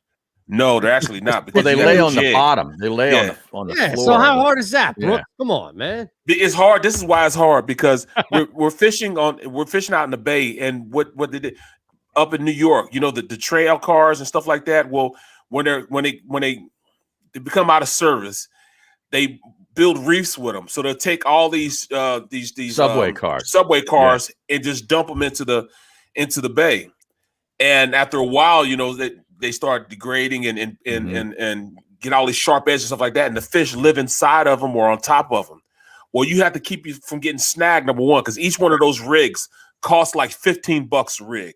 Yeah. 10 to $15 a rig. You know, a bucktail costs you $10. Then when you get into the grubs, plastic grub worms, it takes 2 plastic grub worms, and the grub worms are like $6, $7 a packet. Then you have the, swivels and, line and all that stuff. So it costs a better part of like, $10, $15 every time you lose one. So you try to keep from losing it. Plus, you got the gas to get out there. So it's kind of expensive sport. But when you're jigging, if you get it caught, then that's $15 gone. But you also have to understand, like, if when you're on a car, when the cap will say, all right, he'll say, all right, we're on it now.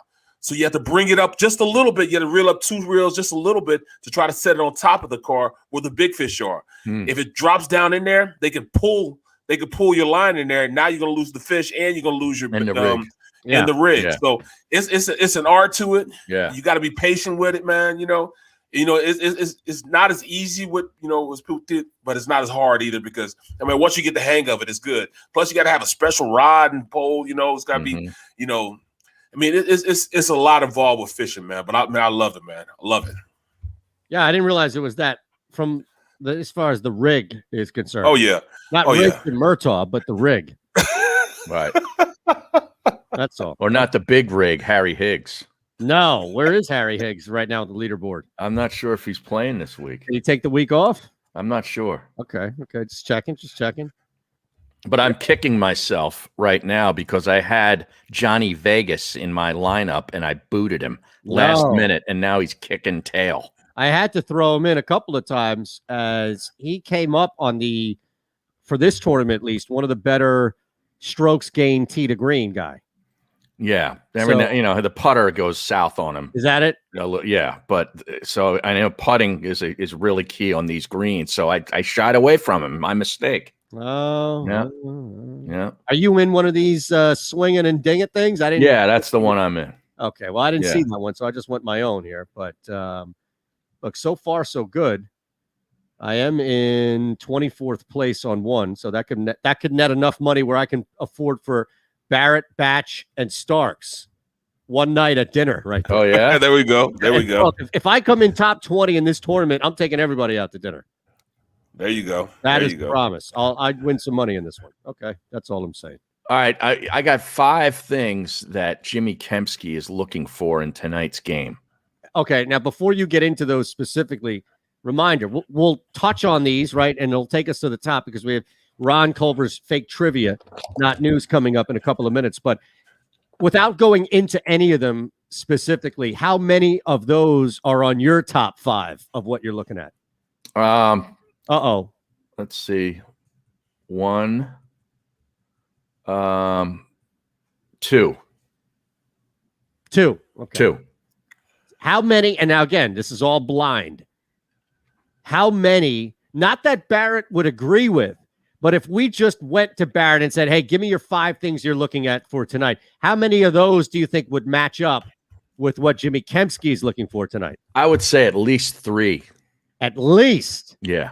So what? 5. All right. So what's the big difference between Kempski Brooks on one side and Mays on the other side, where there's this chasm of a gap between what you guys are looking at? It's not really a chasm. Well, yeah, I was waiting for Harry to say. He's looking for number one of his is Jordan Mailata. It's your show. It says. Yes. And I have already come to the resolution that Jordan Mailata, it is his show, and I'm good with it. So I'm not really I'm not, you know what I mean? There's no competition there anymore. So I don't really even need to look at him until the regular season starts.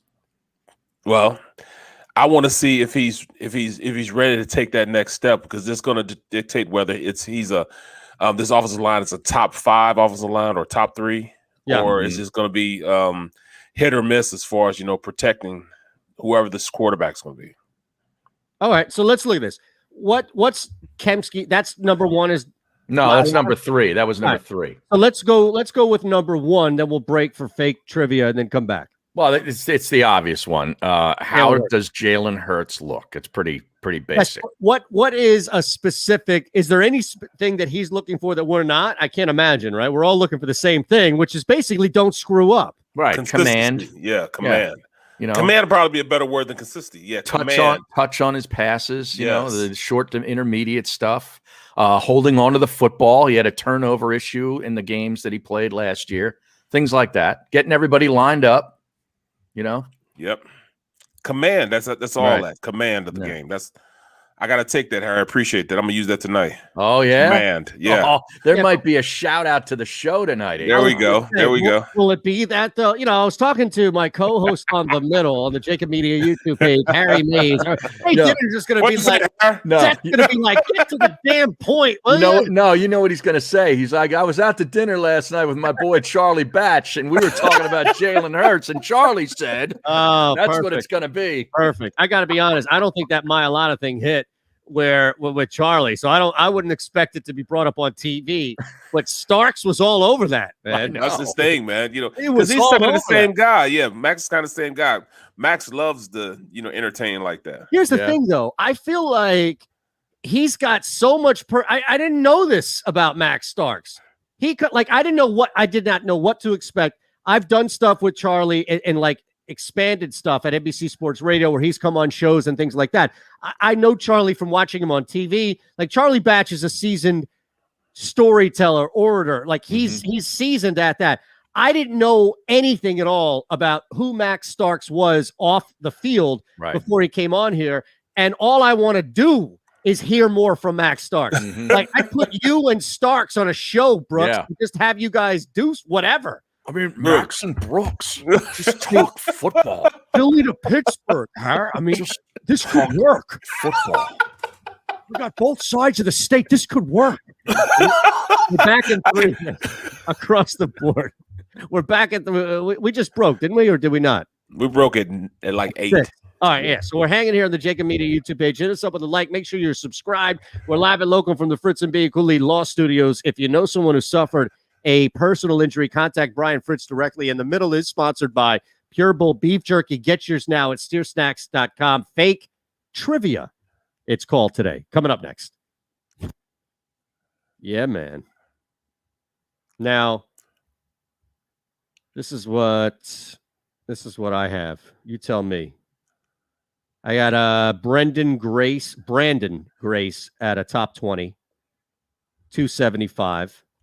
I got Hank Lebioda at Lebioda. I got him too. Plus 275 for top 20. Co-Crack plus 110 top 20. Got off to a bad start. Yeah, I didn't like that at all. I stayed away from him a lot in DFS, but I thought, top 20 at even a little over even money. This is the one I really like. But the reason why I'm concerned is because everybody who I talk to that's much smarter and sharper in the game likes him as well. And I'm thinking maybe this is a public. All it takes is one sharp to put it out on Twitter, and now everybody plays it. Ryan Armour. Well, he's just straight down the middle. Iron player. He doesn't hit it very far, but he's tailor-made for this golf course. I just took him honestly top 20 at 320 though. Plus 320. Pretty good. Yeah, and then he got out to a pretty good start, I think, too. The last one I have is Will Zalatoris. Yeah, I got him too. Top 20. These are all plays. I'm a wimp. Now, tomorrow, Mark McMillan can come on, but he can only come on via the phone because he's going to be driving. And we know that transmission video is always crappy when guys drive. That's fine. Yeah. So is that okay to just have him come on the phone? Absolutely. Yeah. All right. Absolutely. Love it, man. I think we'll see him tonight. I'll see him tonight. Let's see. At the game. Oh, yeah? It's alumni weekend at the game. So who am I trying to get this time? Well, he's got a lot going on, McMillan. He's got his camp coming up, and he's got this bourbon and whatever event, barbecue and bourbon thing going on. He wants to promote a lot of stuff. Right. So here's my question. Shit. What was I saying? Do you remember that famous Tim Legler story that was told that I told to you about Tim Hardaway? No. Where Tim Hardaway was auditioning for a spot on ESPN. What happened? He was making a point, and he was talking to, it was like a 3-person set, and he's making this point, And I'm saying, and they looked over at the other analyst like, you know what I'm saying? Well, John Shelton says you need to get D Gunn on again. Now, Barrett, you're going to be on solo on Tuesday. Yes, with D Gunn, I assume, right? I'm gonna try to get D Gunn. Yes. Yeah, you got to get him. People love Barrett and D Gunn. It's a Tuesday, right? Yeah, Tuesday. Robbie E should come on. I agree. I have him as a guest. Yeah. Yeah. Farzetta. You get up at 6 a.m. for Farzetta. He should be able to come on this show for 10, 15 minutes for you. And he's I call him, he definitely will. But here's the thing. He's promoting his post-game show. Right. Right. Exactly. So everybody that works. we bring on is working with us under our roof. There it is. There it is. Ah. There we go. Ah. Well, I'll be up. So you guys will be you guys will playing a golf tournament. Yeah, the same one. Same yeah. one. Harry, we're actually in the same group, I believe. Are we really? I think so. Now, my brother-in-law should be in that group too, right? Well, you got to come on with the Is he in it? I told him a bunch of times. Oh, I don't know anything about that. All right, that's fine. If he's not, and he's better than me, you could put him in. You could put him in the middle of Afghanistan. You could put him in the middle of Washington D.C. He'll be fine. So, I have no doubt with him. So I mean, you guys need to come home with the hardware then. Well, here's the thing. Harry buried the lead here. He and another individual are hitting the ceremonial first ball. Well, me and a long drive guy, one of the guests. Oh, whoever wins the long drive comp. No. The long drive guy and I are doing the ceremonial opening tee shot. Can you define? Moose is not going to be a part of that. What's the long drive guy for those of us who may not know? Like the pro that you brought in is like who's a long drive. Like yes. Okay, he's from Florida, lives down in Florida. Nice. Okay. Will Zalatoris. No. Will Davenport. Okay. I believe. Now this guy must crush the freaking ball, right? Yes. All right. Crushed it. Now here's the thing. Are you guys hit? Because this is a shotgun start, right? Yeah, I think so. So are you both teeing up? First off, is he in our group? No, he's going to be staying on one tee and hitting with every group that comes through. Got it. Okay. Isn't that a little deflating to the person who's hit his tee? But you can use his drive, though. That's the whole thing. Like, if his drive is in the fairway and further than yours, you can use it for the hole. So this is like back in the day when like beach football, where you'd have the automatic quarterback. Right. It'd be the same quarterback. Oh, he's going to throw it to the ground. He doesn't like John. Shut up. Right. All right. That makes more sense.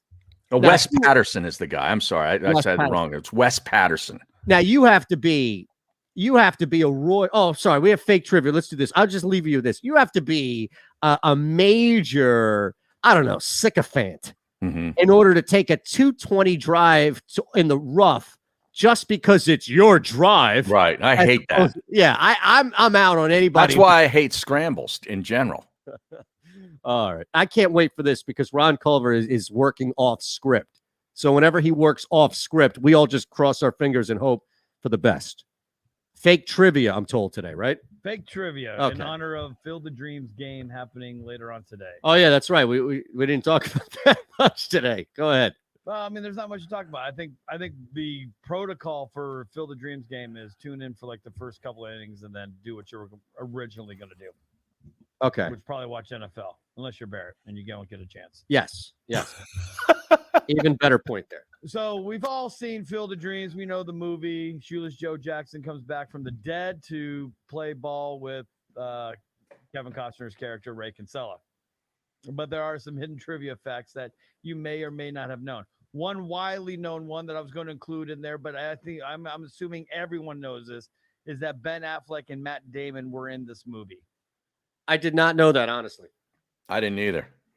All right. I could have included in there, but Matt Damon and Ben Affleck were in this movie. In fact, they were in Fenway Park as extras to go see a game. That can they be seen though? Like, can you make their faces really. out? Oh, okay. No. That's a little different then. No, they were somewhere. I guess they remember being somewhere down.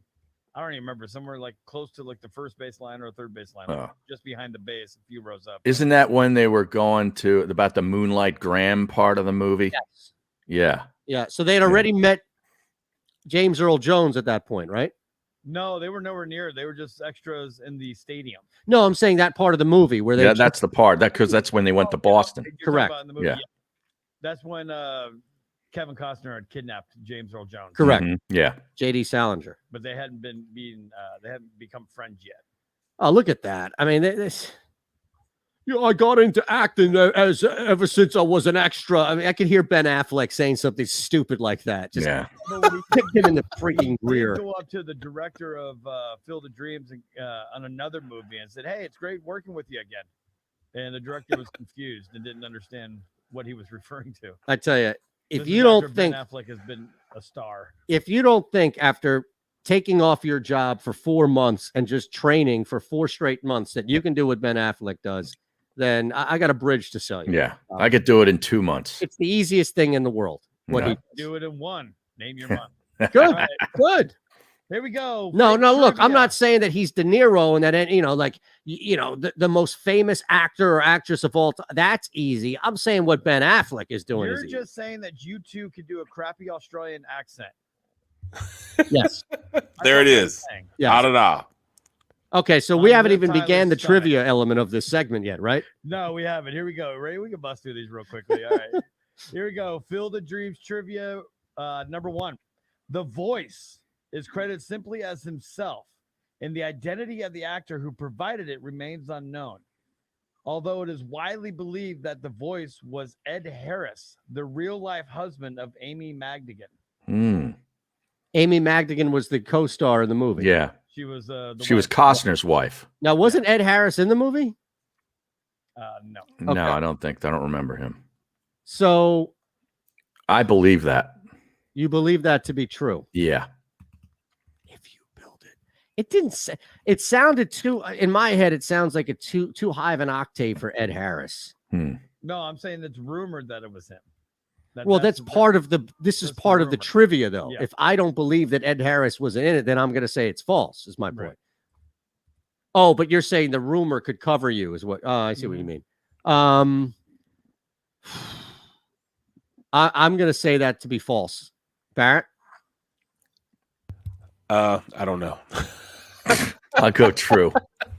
I think it's true. Move on to number 2. Maybe that'll help you guys out. Number 2. Oh yeah, I see what you're doing. So this is we have to determine which one of these is false. Yeah, which one is fake? All right, maybe we should. Okay.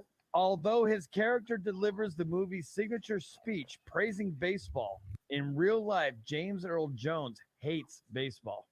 I could see that. I believe that too. A lot of people hate. I believe Yeah. that also. Yes. Okay. No problem believing Right. that. A lot of people don't like this sport.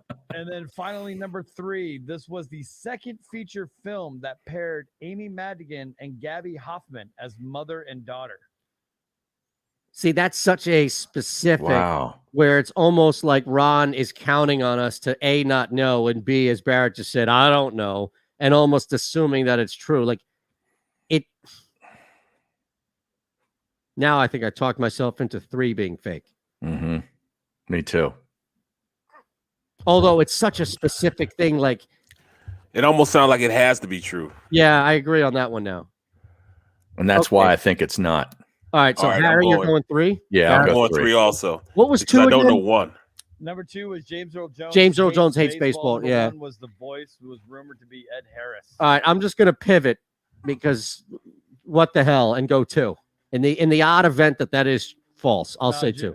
Okay, real quick, James Earl Jones does in fact hate baseball. Yeah. You know, he starred in 2 baseball movies, that and Sandlot.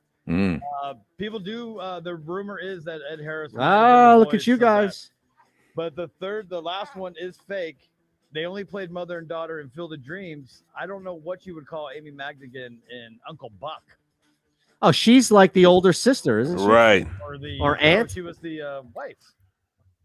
Yeah, Ron just closed that segment out with wife, and then we went right to break on the network. That's pretty impressive. Fantastic. Yeah, that's pretty impressive. Yeah. That's a man who knows the clock. Yeah. Right there. He's all clocked up. I love these guys checks in on the stream. Nikki, he says, you're not talking football. Out. Great. Yeah. I guarantee you Nikki's still here, by the way. I bet Nikki's Fantastic. still here. Fantastic. Yeah. I'm out. Because here's the thing. normally it's just you don't announce to the world, you don't announce to your television, I'm changing the channel. Right. No, you just change the channel. Exactly. But if you tweet somebody who you're watching, you're hoping that that person sees and then changes what they're talking about, right? Right. Or at least acknowledges your tweet, Correct. like your name or your handle Correct. or whatever. Yeah. Correct. Correct. Yeah. Correct. See? Like when I text Sid on his radio show, Right. he always mentions my name. Right. Exactly right. Yeah. Yeah. Yeah. So I'm like, I'm getting my name out in New York City on the radio. So Well, that's the whole point. I think that's the best part about it. You know that, man. It's all about the branding, right? We Right. talked about that. Max Starks, the silo. It's all about getting it out there. Right. You know, all clocked up. That's right, not chubbed up. By the way, I got to get you this. I got to get you this King of Queens episode. It's years and years ago, so nobody can claim that they have the he's all blanked up, whatever it might be. It's I'm gonna hit you. I'm not even gonna tell you what the episode is, anything about it, but you have that phrase of, oh, look at him, he's all blanked up. And that's way back. That's back when I was in high school, I think, or college, maybe after college. No, college. Right. Now I'm gonna go under 30. What did we do today? Under 42.5, under 43, right? 43. Where are you getting that number? Remember, I just built that parlay at the Oh, start of the okay. Okay. Well, I'll take under 36. Yeah, you hit that over pretty good yesterday with the Phillies, right? No, yesterday, the only bets we did yesterday. Oh, by the way, my 2-bet parlay today just imploded. Brendan Todd and Harold Varner. What the hell was I thinking? 3 balls. What happened with those two guys? They did not win their respective 3 balls. Oh, okay. Unless are they over already? I know they teed off. Oh yeah, 6:30. Yeah, some guys are done. Yeah. No, last night. I'm sorry. Go ahead. No, go ahead. No, I was going to say the ones that we gave out, or at least we talked about, Braves +1, Dodgers -1. That was the parlay, and then the Yankees earlier laying the 1 run. So, I'm telling you, man, we are smashing it right now. Jimmy Kempski's number 2. Yes. Is can a receiver or 2 help Hurts out? Well, let's look at the ones real quick tonight. Ones. Line is at 1, Hollywood Ridge Boulevard.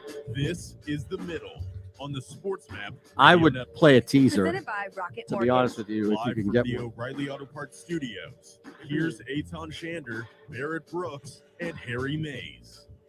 All right, let's look at this. Who are the number 1 wide receivers tonight for the Philadelphia Eagles? And we're talking about 11 personnel too. 1 running back, 1 tight end. That means you have 3 receivers. 3 receivers. Right. It'll be Rager, Fulgham, and probably Ward or Ward. Watkins, I would think, right? I would go Ward. I think go Ward. But has yeah. Watkins not played himself into a starting role in camp? Not yet. Preseason, Barrett, for a preseason game, not for a regular season game. Nope. I think they'll go Fulgham. They'll go Rager. Yeah. And they'll go Ward.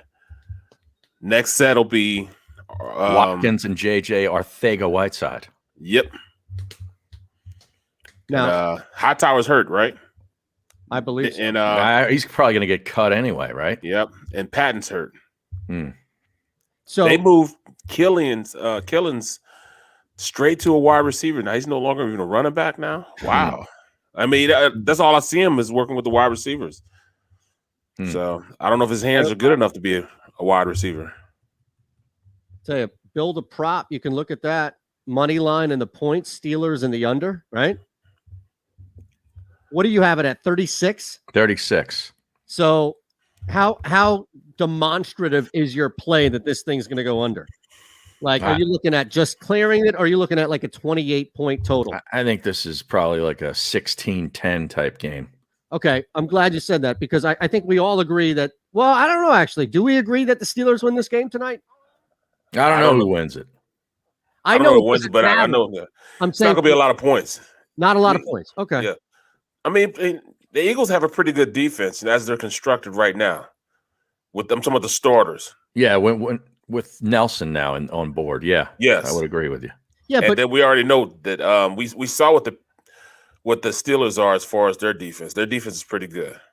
They shut that Cowboy offense all the way down. Yeah, that Cowboy offense is looking for another backup quarterback. Well, they may be looking for a starter after another MRI. Yeah, that's true. His arm, his shoulder, or something. His arm. Dak. So here's the thing, though. This is my question. I'm most interested tonight in the battle of the twos, because I feel like the twos tonight, especially under circumstance where Mason Rudolph is starting and Jalen Hurts is starting, that you're going to get, like, we'll probably get a lot of Mullins tonight. We'll probably get a decent amount of Flacco tonight. So Barrett brought this point up in the first hour, which is, that should favor the Eagles, even though you do have a Rudolph coming back. Now, and this is something I didn't realize it was as drastic as it is. The Steelers' offensive line, being a brand new unit, is enough to have pause, I think, to just bet this game from a team standpoint.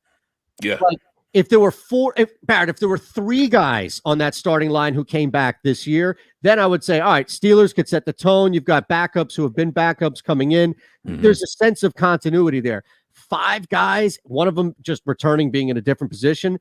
I'm not touching this game from a team standpoint. I think I'm just going to roll with you guys and go under. Go the total. Yeah. That's what I feel most confident about. I don't trust that at all. But look, I think Watkins is going to play a lot tonight. Well, yeah, but I don't doubt that either, but that doesn't mean he starts. Doesn't. Yeah, But again, it doesn't. I look at it like this. Who cares? Not in the sense of to you specifically, like who cares? I'm just saying it doesn't matter who starts. This is like starting a reliever. Yeah. Tonight is like starting a reliever where a guy's going to go out there and pitch 1 inning or maybe 2 innings, and then you bring your main guy in after that, right? As far as the chunk of play time, I'm not talking about quality of player. I'm talking about play. All I care about is play time tonight. That's it. Play time. You guys are going to be really disappointed when the ones come out. Well, here's number 4, and I want to get Barrett's take on this because he was at a couple of the practices, and you've noted that the defense has looked good. Yes. Kempsky says, how will the back 7 look against a fresh set of faces? Says that the defense is better right now, but is it because the offense just isn't very good? Because tonight they'll be going up against some talented players. I think it's more so the coaching, not necessarily the players, but the coaching. Okay. Yeah, you like this Gannon? He's directly involved. He's in there mixing it up. He's letting guys know where they are and how they need to be where they're getting. And that's the biggest thing. He's giving them constructive criticism and they're taking it. They're trying to get as much as they can from the coaches. Right. Yeah. So you win with that. You can win with that, man. Tell you, man, we should look at this second game tonight. Washington. Yeah. Are we looking at another super low scoring game with this? Probably. Right? Mac I think Jones, so. Right? Everything like that. What's the total? 37, I think. It's not much higher. Yeah, I think it's 37. I think that's a good move. That's pretty standard for a preseason game total. Yep. Yeah. I think as a show, we should just take all unders this weekend and see how we do. Well, remember, I did that with these 3 games, but I bumped them all up. So my ticket that I'm rolling with going into tonight, let me make sure that I have the exact numbers here. This was after the first game, so it was total reactionary, but I also tried to cover myself as well, right? So the 2 games tonight bumped this total up to 41.5. So under 41.5 for the Eagles. Look, we get 42 points tonight. I'll gladly take the loss. Right. On this ticket. And then I bumped this other game up to 43.5. So the Washington Patriots game is under 43.5, under 41.5 for us. And then the Titans-Falcons game was the one that tomorrow night that I bumped up to 41.5 and went under. Now, how much juice are you paying to raise that total? So I've raised all of them minus 333 to bump Washington up to 43.5, 275 under 41.5 for tonight, and minus 182 under 41.5 for the Titans. So there was a little more flexibility for me on that Titans Falcons game. Again, because I think between the 2 starting running backs, at least, and Davis and Henry on both sides, you're going to see a lot of movement on the ground. You're going to see a lot of running. That clock's going to move. Yeah. I can't imagine embarrassing. Especially late in that game, in these games. Man, right? Like if you have, and you know, Barrett, this is an interesting question because I think it speaks to where we are as far as, you know, trying to mine as much information. Yes, selfishly from a betting standpoint, but also just because we have you on the show, we want to take advantage of that every time we talk about scenarios and situations. But is it a fact? I can't imagine it's not a factor for a guy like Nick Sirianni. I don't know if it's a factor for Mike Tomlin, for example, but if your backups are 5, 6, 7-year veterans, if you're 2s and maybe a 3rd or a 2 who moves to a different position as a 3, if these guys are like 5th, 6th-year veterans in the league, do you really want to be throwing the football in the 4th quarter with your 3rd-string quarterback when it's just about getting the hell out of there? Right, and that's the biggest thing. Getting out of there healthy. Healthy. That's it. Yes. At some point, all these coaches, whether it's, you know, your opponent's staff and your staff, is just like, let's just get the hell out of here without getting any stretchers on the field. Yes. You know what I mean? Exactly. And especially with the running backs that this team has. I mean, I think they're going to love to run the ball because they have some really good running backs that could be, you know, toting the ball. But we haven't said anything about Kenneth Gainwell, who's having a, you know, pretty good camp. Right. He's been a slot a lot, you know. Boston Scott's had a really good camp, you know.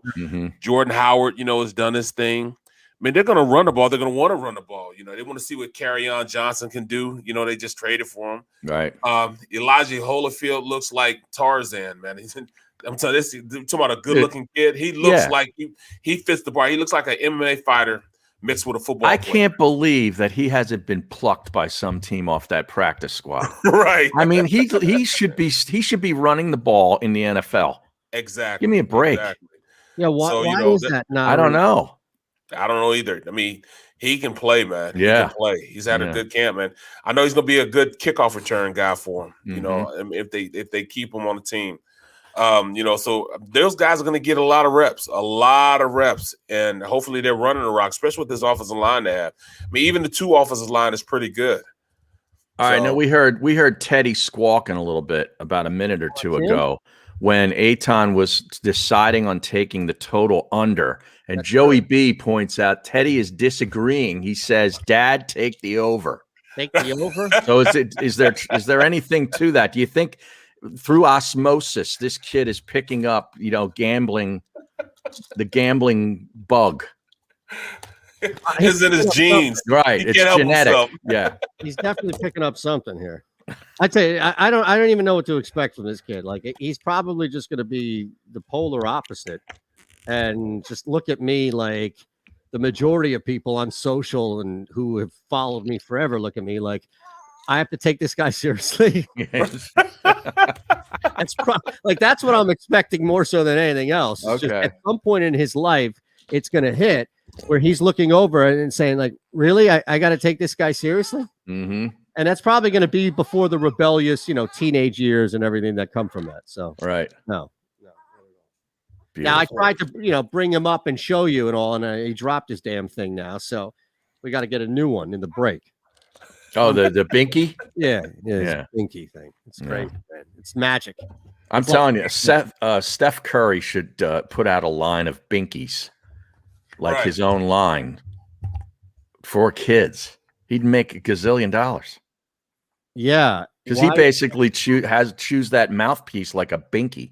Right. Yeah, and all day. Yeah. A lot of heat, a lot of flack for that. You know? Right. So, right. All right. Now, did you see the latest Ben Simmons rumor? Kyle Neubeck. Let's do this. Let's take a quick break here. We're gonna have to break anyway. So let's do this. We'll take a quick break. Harry, you tell us what's happening. That'll give us some time to talk about this on the back end. All right. All right. It's the middle. You want to hear this rumor? Do you want to hear this rumor? Come on, let's go. We got to hear a rumor. He's not a Ben Simmons guy. He hates Simmons. He's out. Yeah, exactly. I don't know why. He's got the jersey and everything. Well, that's Embiid. That should tell you something. All right, we're back in 3. I get scared sometimes. Of a lot of things. Joining in. Decisions. The dark. The dark. But I once heard someone say, but as I always say, it's okay to be afraid. As long as you face the fear. And keep moving forward. Wherever you are in life, count on the name trusted in insurance for over 80 years. Independence Blue Cross. The savoring taste of a good bag of beef jerky is so enjoyable at any time of the day, as long as you can find it. Here's what we suggest. Pure Bull beef jerky is our answer, and soon it will be yours. Locally produced in the Philadelphia region, this high-quality, healthy protein snack is easy to secure. Go to steersnacks.com, and you'll see hot garlic, tropical heat, Pure Bull dry rub, and our favorite, Huck and Fod. What's that? Huck and Fod. Go now to steersnacks.com. Welcome to the Wildwoods, the perfect place where you can safely do everything or nothing at all. Catch a wave, take a nap, go for a drive, grab a bite. It's your vacation, and we're doing everything we can to make it a safe one. The Wildwoods. Your vacation, your way. The International Brotherhood of Electrical Workers, Local Union 98, is a proud sponsor of The Labor Show with J. and Krause every Saturday night from 6 till 8 p.m. IBEW Local 98's highly trained and superbly skilled electricians are the best in the business, setting the highest safety standards in the electrical industry. So when you're planning your next industrial, commercial, or residential project, choose an IBEW Local 98 union contractor. Learn more at ibew98.org.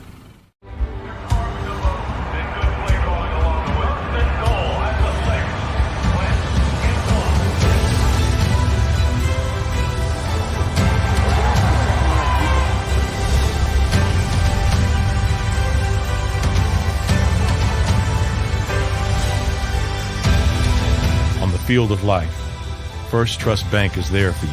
Champions on 3. 1, 2, 3. Because Philadelphia dreams deserve a Philadelphia bank. This is a key. It's a family tree. It's a pair of wings. It's a secret handshake. And a ticket to anywhere in the world. It's more than a uniform. It's the door to a world most people only dream of. There's Strong, and then there's Army Strong. Try it on at GoArmy.com.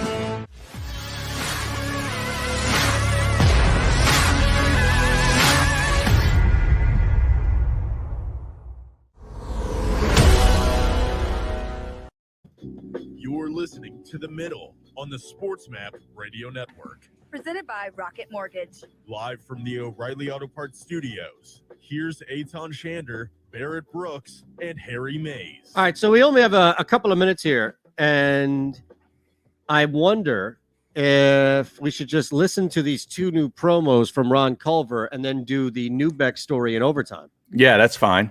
Okay. It's actually through Zach Lowe from ESPN. Okay. So, Ron Culver, do you want to run them? Because you're here. They're your job. You know, you did it. Yeah, I'll play it for you. Okay. Here's the first one. The Middle. What is the NFL waiting for? At this point, they're talking about Deshaun with all these allegations. They have done nothing to this point either. These are in civil court, so it's a little more difficult, where the NFL has stated that they have not done their investigations. They have not treated this like a criminal case. I'm thinking about something criminal. I mean, Something criminal. that they use their Listen, I went. Did you go and read that transcript of that interview that the one masseuse gave? I read a couple of paragraphs of it. It's pretty detailed, man. The guy's got a thing for digits. You know what I'm saying?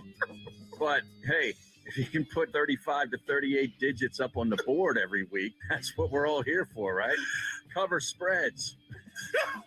Right, Eytan? Yeah. That's really what it comes down The to. Middle, Eytan Shander. I don't even remember that conversation. Yeah, I do. Now, here's the best part about, what was that, 60 seconds, right, Ron? Yes. The best part about that is, like, the first 18 seconds of that promo, it seems like it's one of these hard-hitting, this is what you're missing. And in my head, I'm like, something's up here. Like, is Culver just throwing us, just ephus pitches now because he knows that he's getting the hell out off the show? Like, this is, and then all of a sudden it takes a perfect middle turn like no other show and no other promo could. That's beautiful, man. I just started laughing, man. I couldn't stop laughing because I'm thinking about, digitals, right? Digital stimulation. But I had to use Harry's voice to cut you off, Barrett, because you started going down that rabbit hole of FCC violation. Yeah, that could have been rough. Right. Now, is the second one 60 or 30? Second one is 60 as well. It comes from yesterday. Let's do it. The middle. It is one of the most familiar faces you have seen on screen. And the irony, Mr. Jeremy Piven, that we can't see you. There he is. How much of your past roles comes up in the stand-up? I tell a story about my mom has been my acting teacher since I was a kid, so I run lines with her. So everything I said is already gold. I said to my mom's face, which is insane considering how foul-mouthed my character is. And so I literally go into a story where I talk about running lines. Do I see a baby? Is there a baby in the shot? Is that an actual? That's a real baby. I'm worse than the person who brings a baby to the movies. Yeah, look, it's COVID. It's the pandemic. Don't blame me. Jeremy, breastfeeding the baby, bro. It's true. Imagine how awkward that was. Did that baby come out of your mangina? The middle with Eytan Shander. That wow.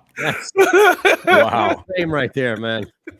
That's all. Like they should be running that on Peralt's show coming up next on Denton Day, who we'll talk to tomorrow. They should be running that promo should be running across the network. I agree. Amazing. I guarantee you, we're the only radio show that has mangina in a promo. From Jeremy Piven. Now, I know. That's what I'm saying. Like Piven did a bunch of hits yesterday. Yeah. And he's like, this is the longest. We took full advantage of every single second, too, man. That was amazing. Great job, Ron Culver. Yeah, nice work. But that's something else. That's great work on you. All right, we got to get into this rumor, right? Yeah, it's just you're not going to be. It's underwhelming. Is it? Okay. Yeah, I mean, this is not. The baby doesn't even want anything. No. To do with this thing. Well, look, it's underwhelming, but it's still worth it. Yeah. We'll talk to everybody on Sports Map tomorrow. Still live on the JAKIB Media YouTube page. Overtime coming up next. All right, so let's get into it. All right. Newbeck piece today on Philly Voice. He's paraphrasing ESPN's Zach Lowe, who delivered a long piece on the offseason. And Lowe named the Spurs, among other teams, as one of the teams who has expressed interest in Simmons. He highlights the Spurs, sort of, outside of Minnesota, Golden State, but he's focused in on the Spurs. Now, what would you get in return from San Antonio? They don't really have a whole lot. They don't have anybody. They're kind of in draft purgatory, aren't they? Yeah. I mean, have they taken anything back with that DeRozan? Dejounte Murray, he can't shoot. Right. I'm so sick of having to deal with these guys that can't shoot. Seriously. Just give me some offense. Yeah, give me somebody that can make buckets. Is that too much to ask? Professional basketball. We're trading a guy because he can't shoot. I don't want to be bringing back other guys that can't shoot. You're right, man. That roster looks horrible for real. For real. What about Joshua Primo? That's the kid they just took this year. I don't know much about him. Me neither. Mock drafts had Primo. This is from our buddy MKB. Where's he from? Mock drafts, by the way, had him going late in the first or early in the second. Was this a 18 years old Primo, youngest prospect in the draft? He'll be the youngest player in the NBA next season. He enters the league after just a single season playing 19 games where he did start, Harry, for the Crimson Tide. Okay, Alabama. All right. Well, okay, but hold on. 22 minutes, 3.5 rebounds, 8.1 points. He also shot 43% from the floor, 38 from long range. Look, he's 18 years old, and I don't know what you could expect from him right away.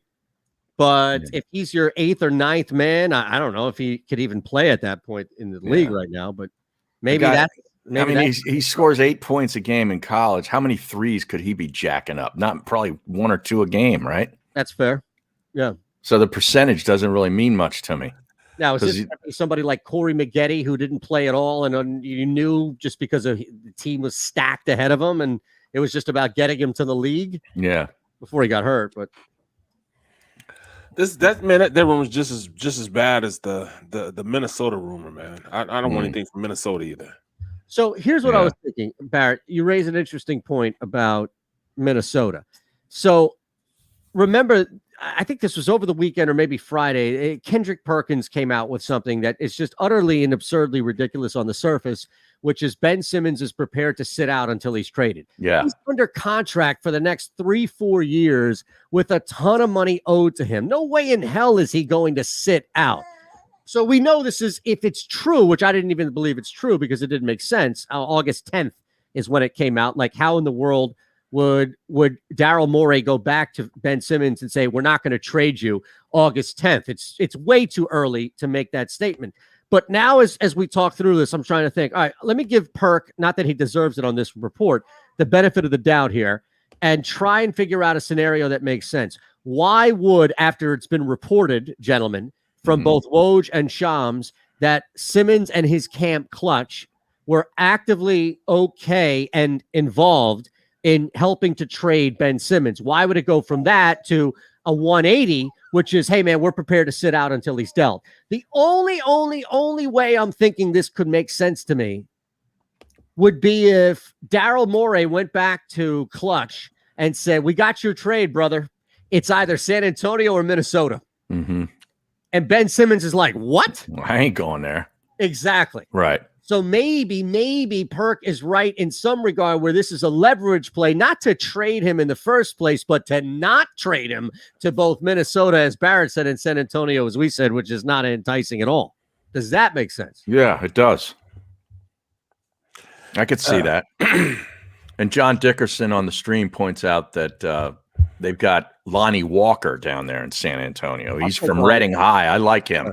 I'll say. Now, we need picks, though. You need picks. Because the Sixers are going to be in the playoffs. The Sixers are winning the East or right there next to it. You need picks.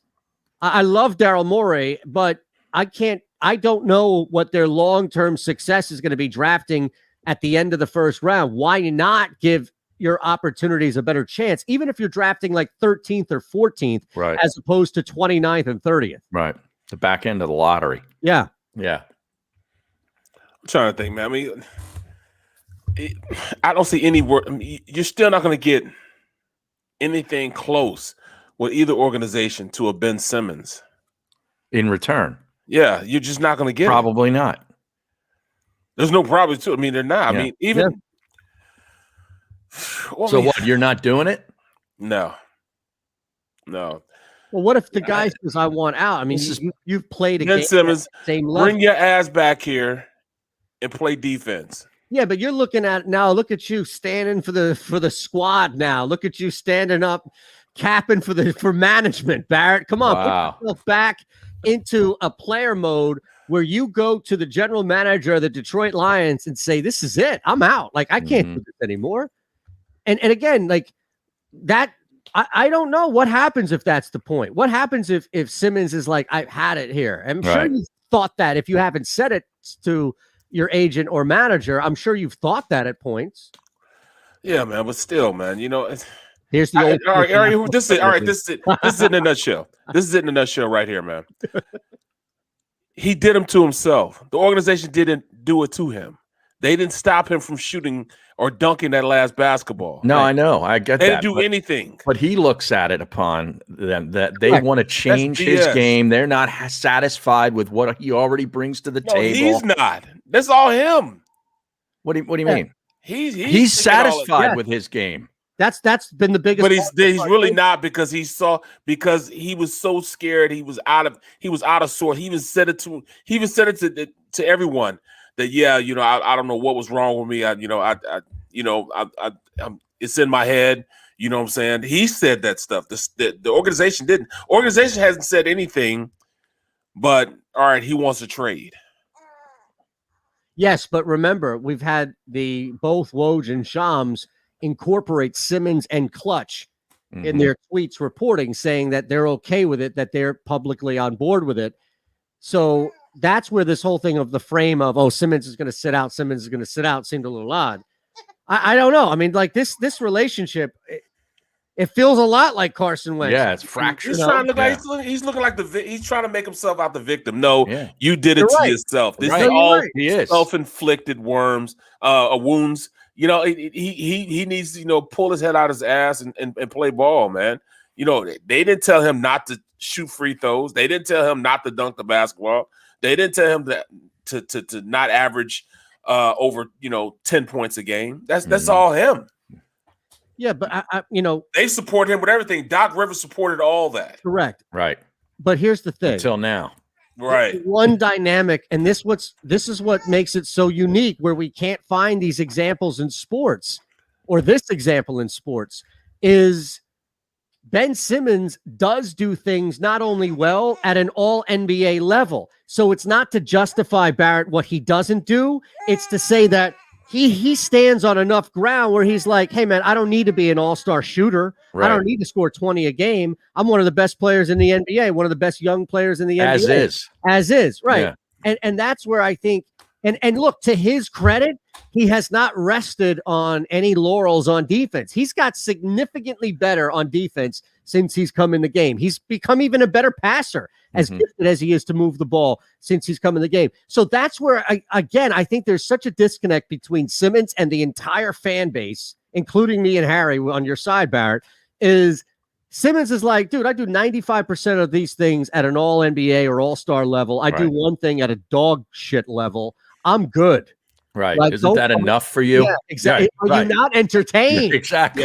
Exactly. But is it not? But see, but there and again, it's not enough for him because he saw his flaws. His flaws were finally open that he had to account for them.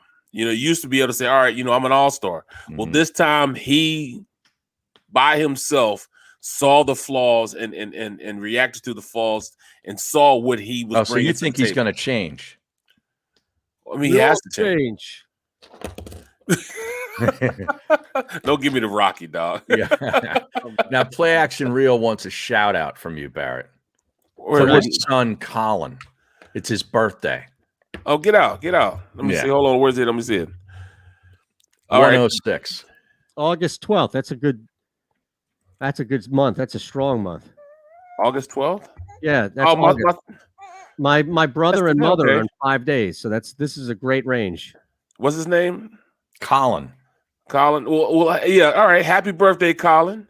Hold on. My son's birthday is tomorrow. Hold on. Say that again. Let me mute my mic so you don't have my kid ruining his kid's birthday. Go ahead. Well, hey, happy birthday, Colin. Definitely. It's his birthday, man. That's cool. My son's birthday is actually on the 13th. It's tomorrow. So, you know, two what are they? Leos? 2 Leos. Happy birthday, bro. Now, could Barrett do Cameo with that? If that was his audition for Cameo, would they give him the green light? Or not? I think you're on. It's just about this is supply. Cameo is capitalism. It's supply and demand. If you suck ass, then nobody's coming back to you, man. Unless you're famous.